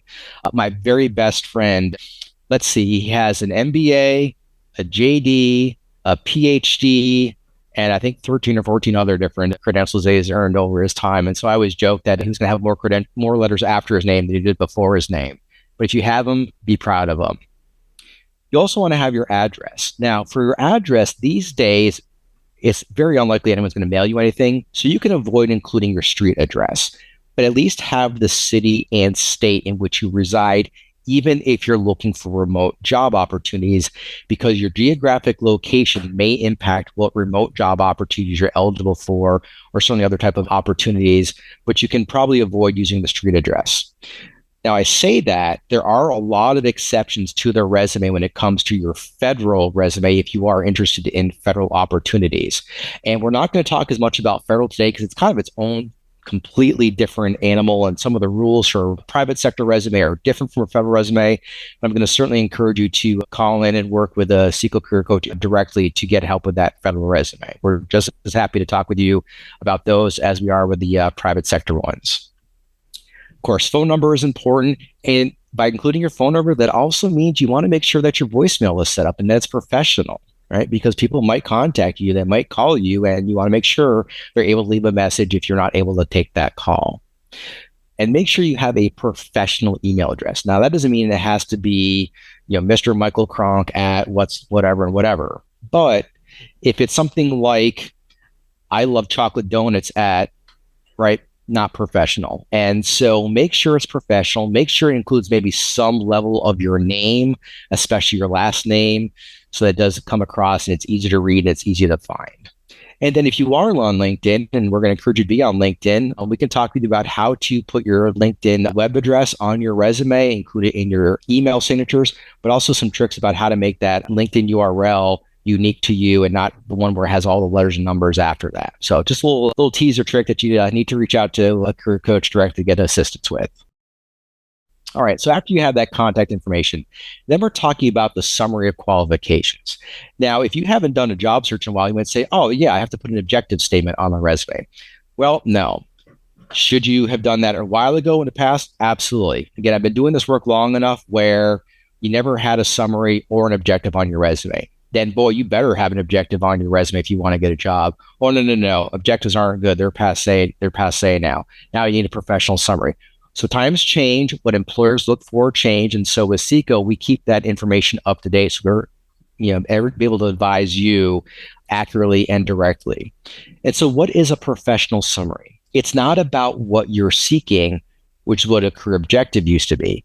I am seeking an opportunity to be a career coach to serve clients with their needs. No, it's what I have to offer. I'm an experienced career coach offering extensive experience in applications and presentations on a wide range of career needs. Maybe that's a very short professional summary. And maybe I draw attention to the fact that I have certain skills and certain experiences. And maybe I say that I have a graduate degree in that field. But I'm putting together a fairly short, 3-4 sentences statement about what I am providing to the world of work, to my career goals, to the specific position I'm applying to. And that wording is something that we can help you put together.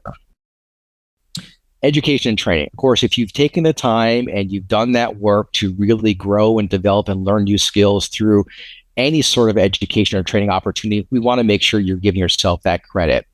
Include the full information. Don't just say you have a BA from a random college.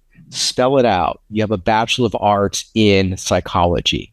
Great. Put that on there. Include things like high GPA or honors and awards. Include that because that showcases your accomplishments. It showcases your abilities. Certain job opportunities may say, hey, if you want to apply to us, you have to have 5 courses in economics or whatever happens to be. So make sure you document that on your resume so that the recruiter knows you're meeting all of their requirements. Additionally, and this is something that most people don't think about, but you learned a lot in your programs, whether they're certification programs or college degree programs, and you've probably taken some great courses and gotten involved with some great projects that demonstrate your skills in action. And so you can document your courses. You can document skills you gain from your courses and those projects on your resume. I've always, I worked in higher ed, as I mentioned, for a long time. I would have students tell me, look, I only work summer jobs. I don't have any relevant experience for marketing. I said, yeah, but what have you been doing in college for the last 4 years? Well, I've been taking classes, but does that count? I'm like, well, of course it counts. Why would an employer want a marketing degree if it doesn't count? But document that you have those skills. I remember one time I was working with a graduating senior who wanted to go into teaching. And they said to me, well, I didn't talk about my practicum or my student teaching because the principal knows what I did. I said, oh, no. A principal knows what you should have learned. It's your job to actually explain it. And so one of the things I do now when I'm talking to spouses like yourselves, I say, look, you've gone through this training. Give yourself credit for it. Showcase the skills you learned. Because I learned how important it was to do it for students. You all have gone through these kinds of experiences as well. And so bring those skills and abilities out from your education. Experience. I mentioned earlier that when we talk about experience, you want to make sure you document on your resume. Well, what does experience mean? Well, notice that we use the word experience and not employment, because experience encompasses employment for sure, but it also encompasses the myriad of activities that you as a spouse have been and probably continue to be involved with.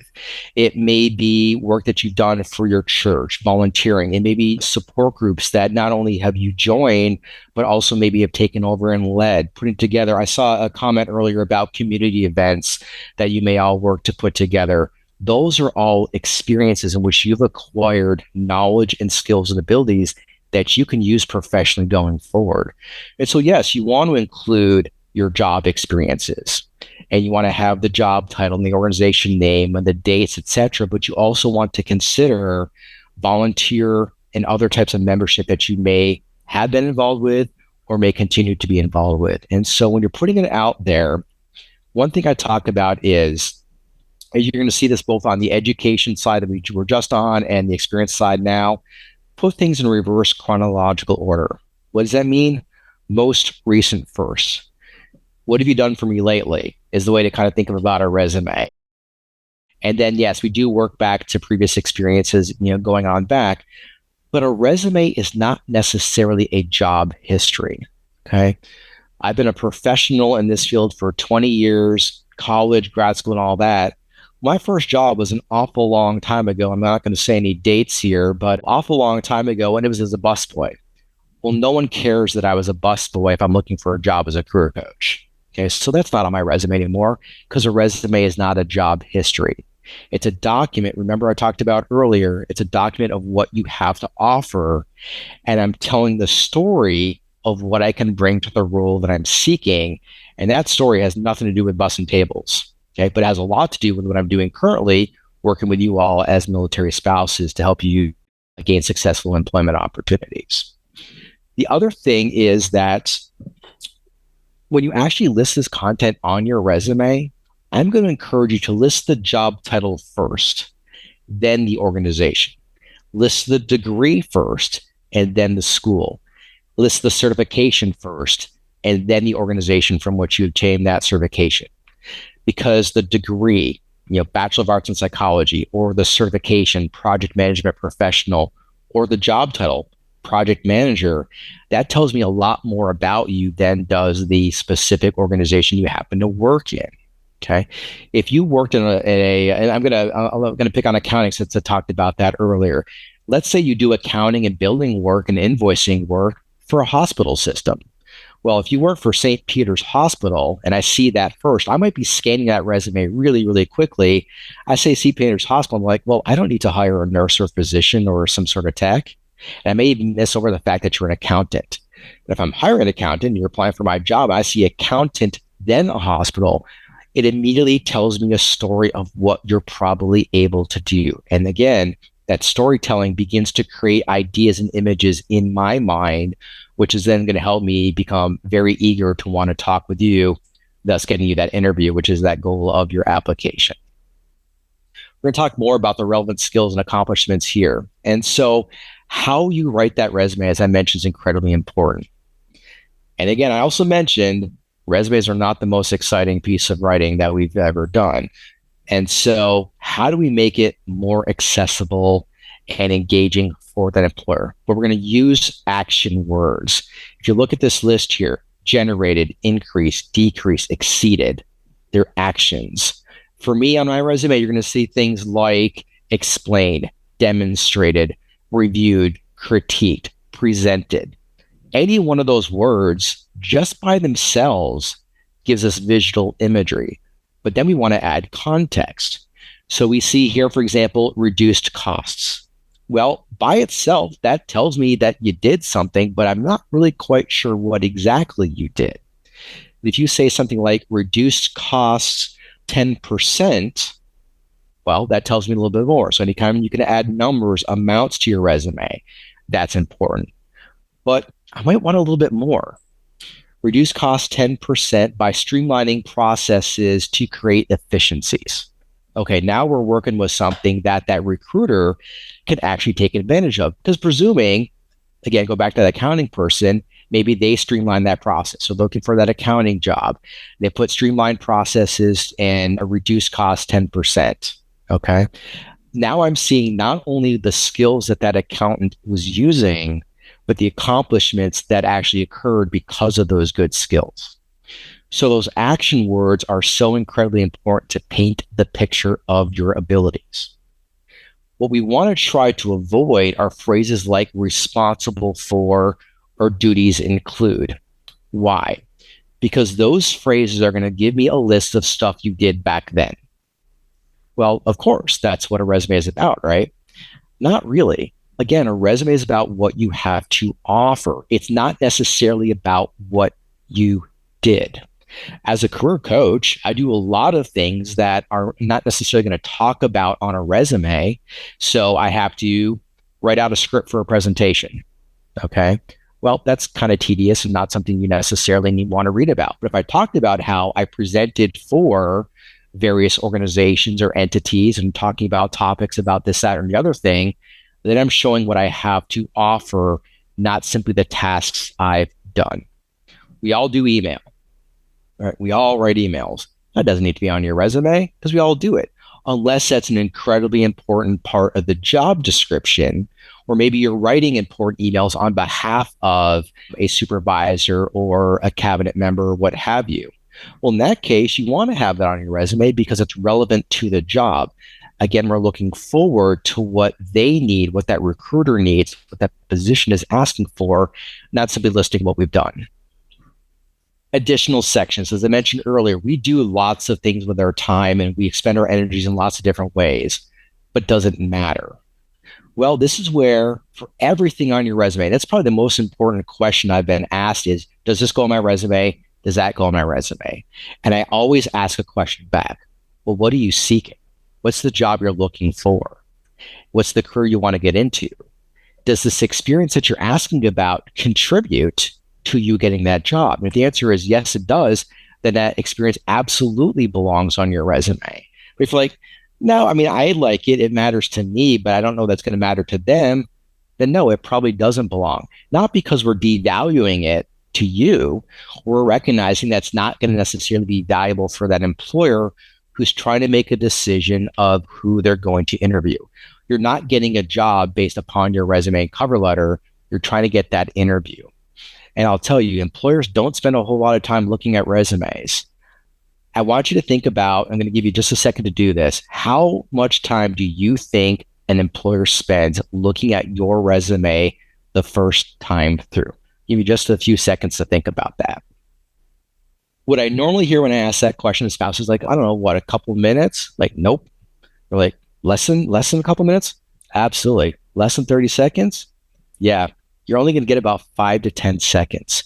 And so they're not looking for everything about you. They're looking for what matters to them. And so when you're thinking about things like volunteering, community service, and leadership, etc., what are the skills from those things that are going to help that recruiter? That's what you put on there, and you leave the rest off. Killing your resume. Okay. A lot of people take the time to put together a great resume, and then they send it out everywhere. And they're like, okay, well, I hope this gets reviewed by a recruiter. Unfortunately, it's not likely, because you have to take the step to tailor the resume for the job you're seeking. Yes, that means each and every time you apply for an opportunity, you're going to want to spend some time saying, how can I tweak the language? How can I revise my resume to more fully connect to that specific job? We talked about applicant tracking software earlier. It used to be the fact that recruiters have to spend all the time looking through all those resumes.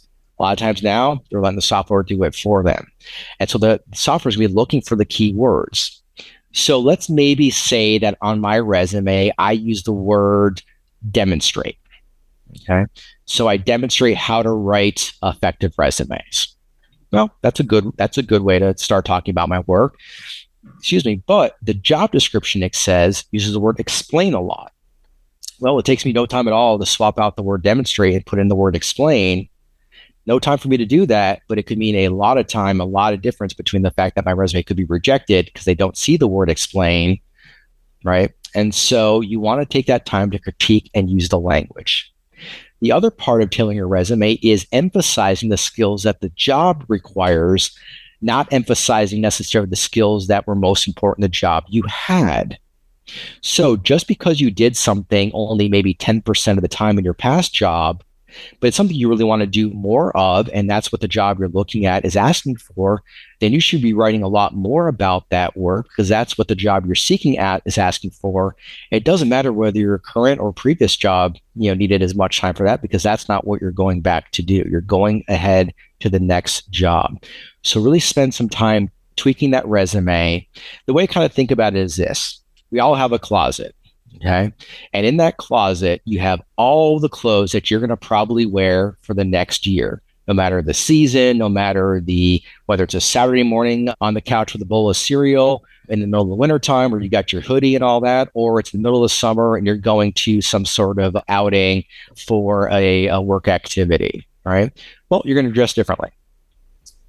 Your general resume, which is the resume we've been talking about up to this point, has everything. It has all of the clothes that you're going to wear, has all of the experiences that you may have gotten involved with and done. The tailored application resume, though, is you pulling out that one outfit for the day.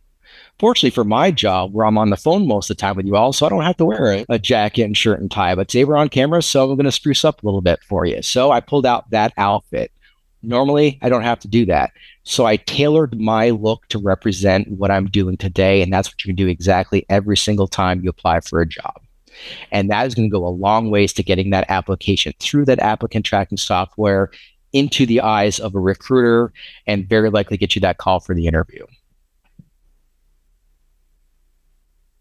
Incorporating keywords, and this is exactly what we're talking about. What are the keywords in that position description that you can pull out of? If it's technical things like different software and things like that. Let's say, for example, I mentioned the customer relations management software before. Let's say they're using one type of CRM system. You didn't use that one before, but you used another one. You should put that on your resume, and you could say analogous to whatever the software is that the company is looking for. That way you're getting through the applicant tracking software.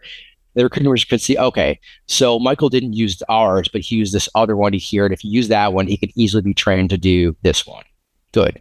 I've gotten past the sifting out, and I've gotten in front of the eyes of the recruiter who can see what I can offer. All right.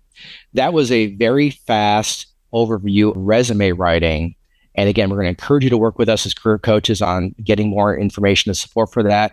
But I want to turn my attention now with you to cover letters, because cover letters have become fairly mysterious over recent years. And we're going to talk about and try to minimize that confusion. So because cover letters, some companies aren't accepting anymore, but a lot of them still are, and they can go a long ways to supporting and buttressing a really strong application. So what should you include? Well, one thing I recommend is if you've got a great professional looking, clean resume that we just talked about, take the top of that resume with your name and your contact information and put it at the top of your cover letter. It becomes like letterhead for your applications. And it also gives a nice, complete, cohesive look between your two application documents. Have the date, all right? Have the company information and maybe the person you're applying to. So if you know the name of the person, or at least know a position title, you're going to want to have that on there as well. And if it does have, the specific job title, maybe that job title, that posting has a requisition number, right? Some series of letters and numbers, put that toward the top of the cover letter as well, so that the reader knows what job specifically you're responding to. We're then going to talk about the introduction, the main body, and then the closing. All right. The introductory paragraph. What I see 9 times out of 10 is someone will say, "Dear sir or madam, I am writing to apply for the career coaching position advertised on your website.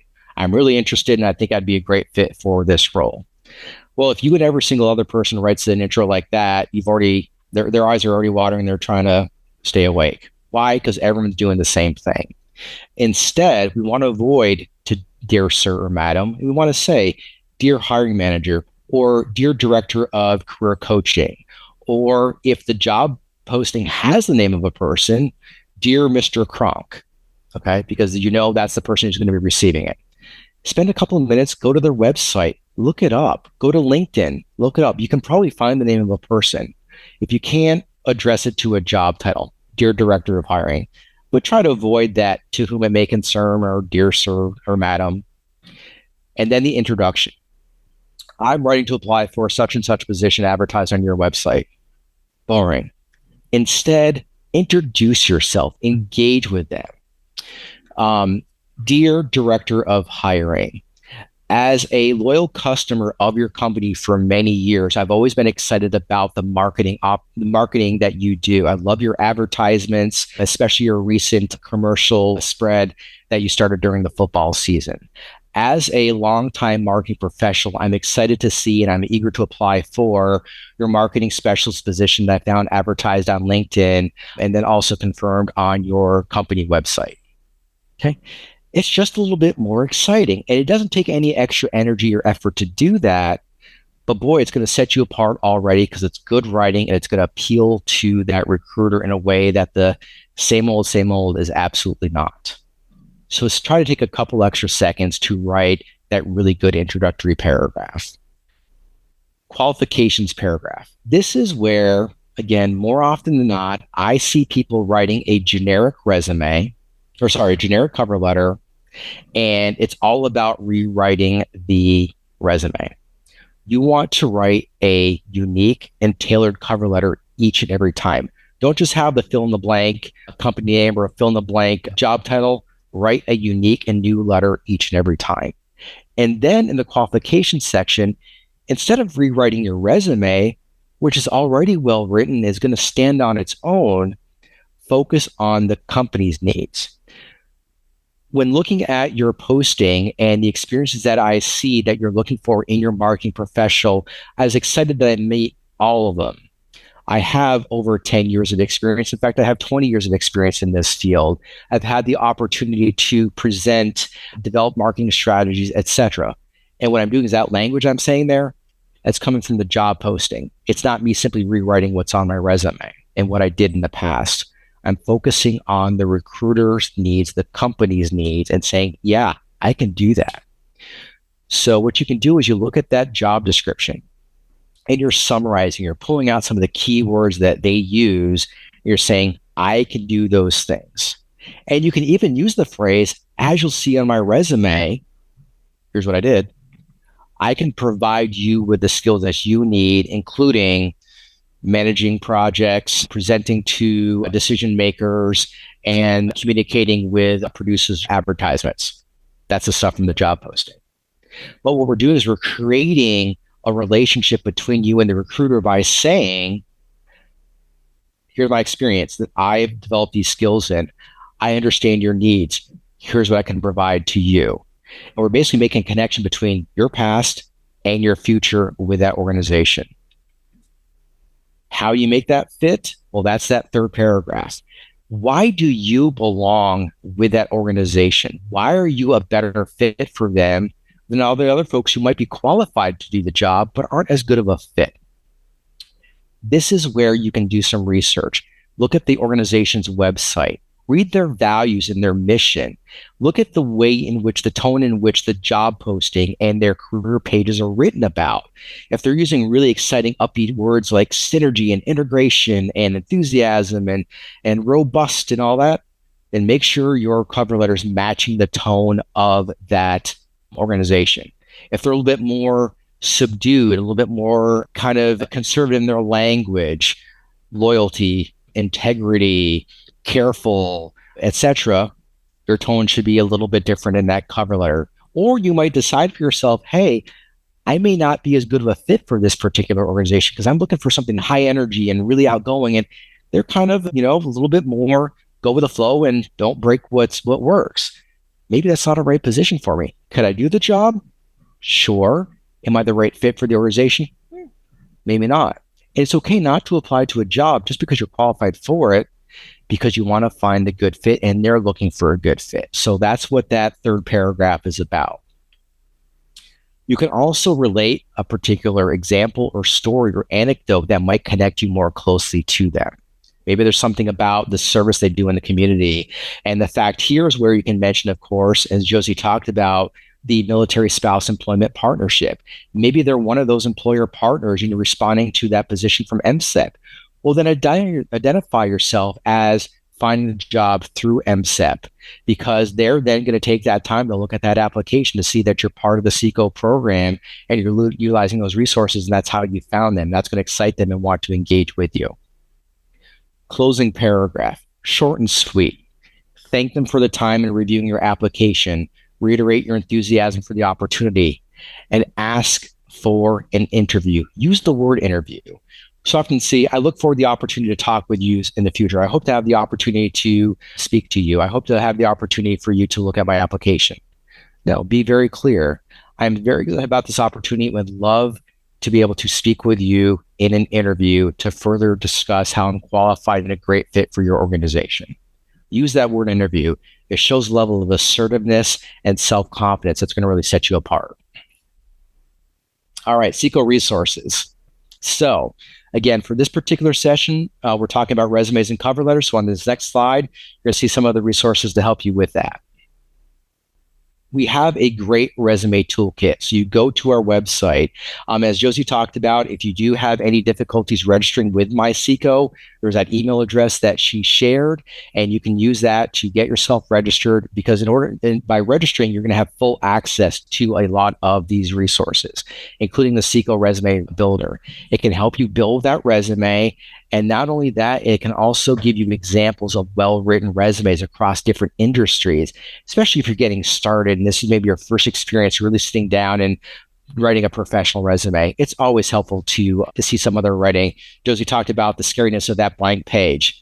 Maybe it's a blank page for you with your resume, but you have some other examples to pull from, and so it's not really so blank anymore. So definitely take advantage of our SECO Resume Builder. one of our most popular services is our on-demand resume review. Hey, you want to meet with a career coach, you want to get that coaching session set up, but boy, your schedule is really tight and you want to get this application out the door this week and you just don't have the time to make an appointment until later next week. Guess what? You can email us at that Seco career coach at myseco.org website. And within 3 business days, a career coach like myself will be assigned to look at your resume, not only your resume, your cover letter. Not only both of those, we'll also look at the job posting if you send us a copy of that job posting and say, hey, I'm writing it for this marketing profession. Here's a link to the posting. We'll look at your cover letter. We'll look at your resume, and we will actually give you extensive feedback within the document itself, and also provide a really easy to read checklist that's going to go through and really highlight what you can do to improve and what you're also doing really well and keep doing going forward.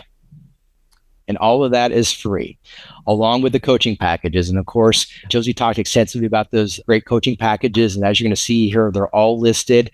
That's really kind of how you work with us as career coaches. And again, you pick the coaching package that's right for you based upon your needs, but we can answer any questions regarding any other type. So maybe let's say that you are looking to do that working remotely coaching package.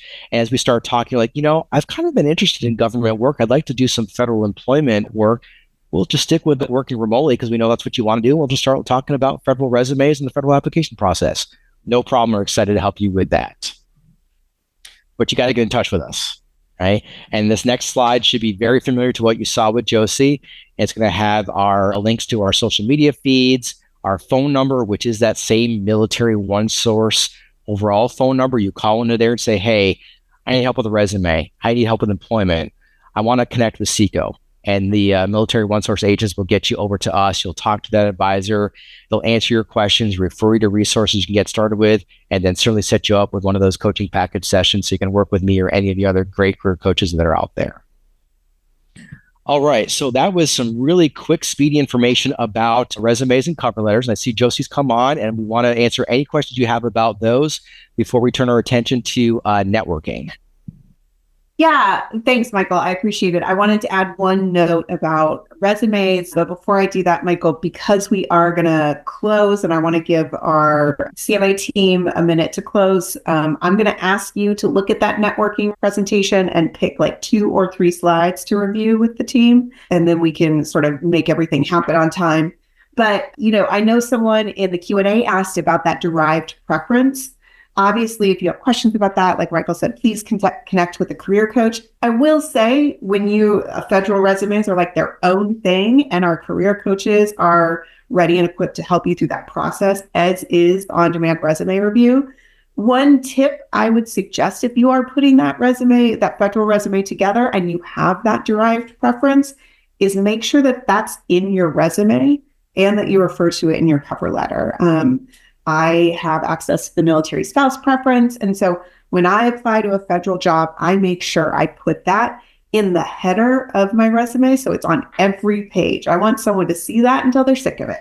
So that's just one tidbit that I wanted to add to Michael's fantastic presentation. I always learn something new, Michael. It's so great. So with that, I will turn it over to you for that quick overview for networking for success. Yeah. So really quickly, if you take nothing else away from the networking presentation, and actually, I think it was on one of Josie's slides that she showed, we talked about the social media feed, is network or not work. As you can see on the slide here, over 70% of people find their jobs through networking. You want to build that into your job search process. And Josie did talk about the Spouse Ambassadors Network, and that's a great way to get involved in different organizations that go to serve and assist the military community, military spouses specifically. And as career coaches, we can work with you to get connected with those organizations, to learn about them. And the whole idea of networking is you're not just saying, hey, can you get me a job?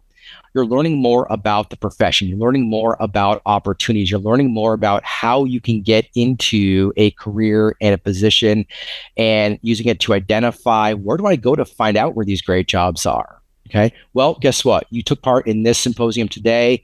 You're networking with us, with Josie, myself, and all the other great folks out there to get information. We're referring you to Seco and the Spouse Ambassador Network. You've already begun the networking process, and all you had to do was sign in. So the best way to get started is just to ask, hey, how do I network? I have a lot of sessions with military spouses teaching them how to effectively network. You can do that with us through any of our career coaching packages. So remember, network or not work. I was too fast. All right. No, that's right. Networking is so important. Sometimes I feel like it's a little bit like cover letters, like it's a little mysterious, but the best thing you can do is to start, like Michael said. So absolutely. I hope this has been a really great overview of what services we offer through SECO. You've got the email for our program office inbox. That's, like I said, that's going to come to me and my team members so that we can answer any questions you have. We can make sure you're registered for that MySeco account so you can access some of the things that I talked about in my presentation. You can access the tools that Michael's talking about. I've also dropped in the chat the number for Military OneSource, as well as a link to our contact page, which is where you can use that live chat feature to connect with one of our career advisors who can set you up with that career coaching appointment.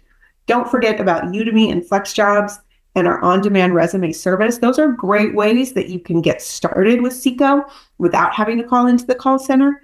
If you don't call into the call center, you're missing out on that great opportunity to connect with amazing coaches like Michael. So please do take that opportunity.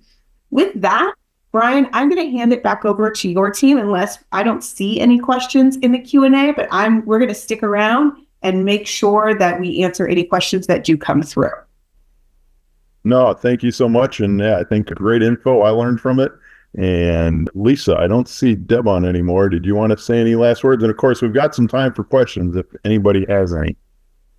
Right. Well, thank you so much, Brian. And thank you to all of our presenters for the great information that you shared.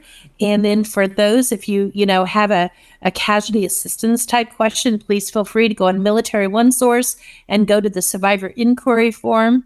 And then you'll get someone from our office that will be responding to you. And if there's no questions, then we wish everybody a safe and a lovely weekend. And thank you all for attending. And we appreciate any feedback on this event. You will be receiving a survey through the same email that sent you the invite for this, but you will receive an email that will be emailed. Again, we appreciate any feedback. Said if you look back at the beginning slides when they're posted, we do have topics already for February. We're always open to what topics you would like to hear on, where you're having difficulties. So there is a spot to put those in the survey. And said February, and we'll get more information out on that. And when this is done, you will get when this is posted, you'll get the email. It will be posted at Military OneSource. I did put the link in some of the answers, and I think somebody shared it to all. But if you search on Military OneSource, do the I Am a Survivor, one of the articles mentioned is the DOD Survivor Symposium series. It has the posting from our first event. It will have this event when we get it all finalized and posted. And we'll give a few minutes for any questions. And we think Brian, we had a quick question from Paula that I'd love to address about entrepreneurship. Yeah, entrepreneurship is such a great option. So much flexibility, plus the ability to, define your own destiny. We have that entrepreneurship package that I think both Michael and I talked about. It's a way to walk you through what it means to put together a business plan. What are the steps you need to take? So obviously that is where I would have you start.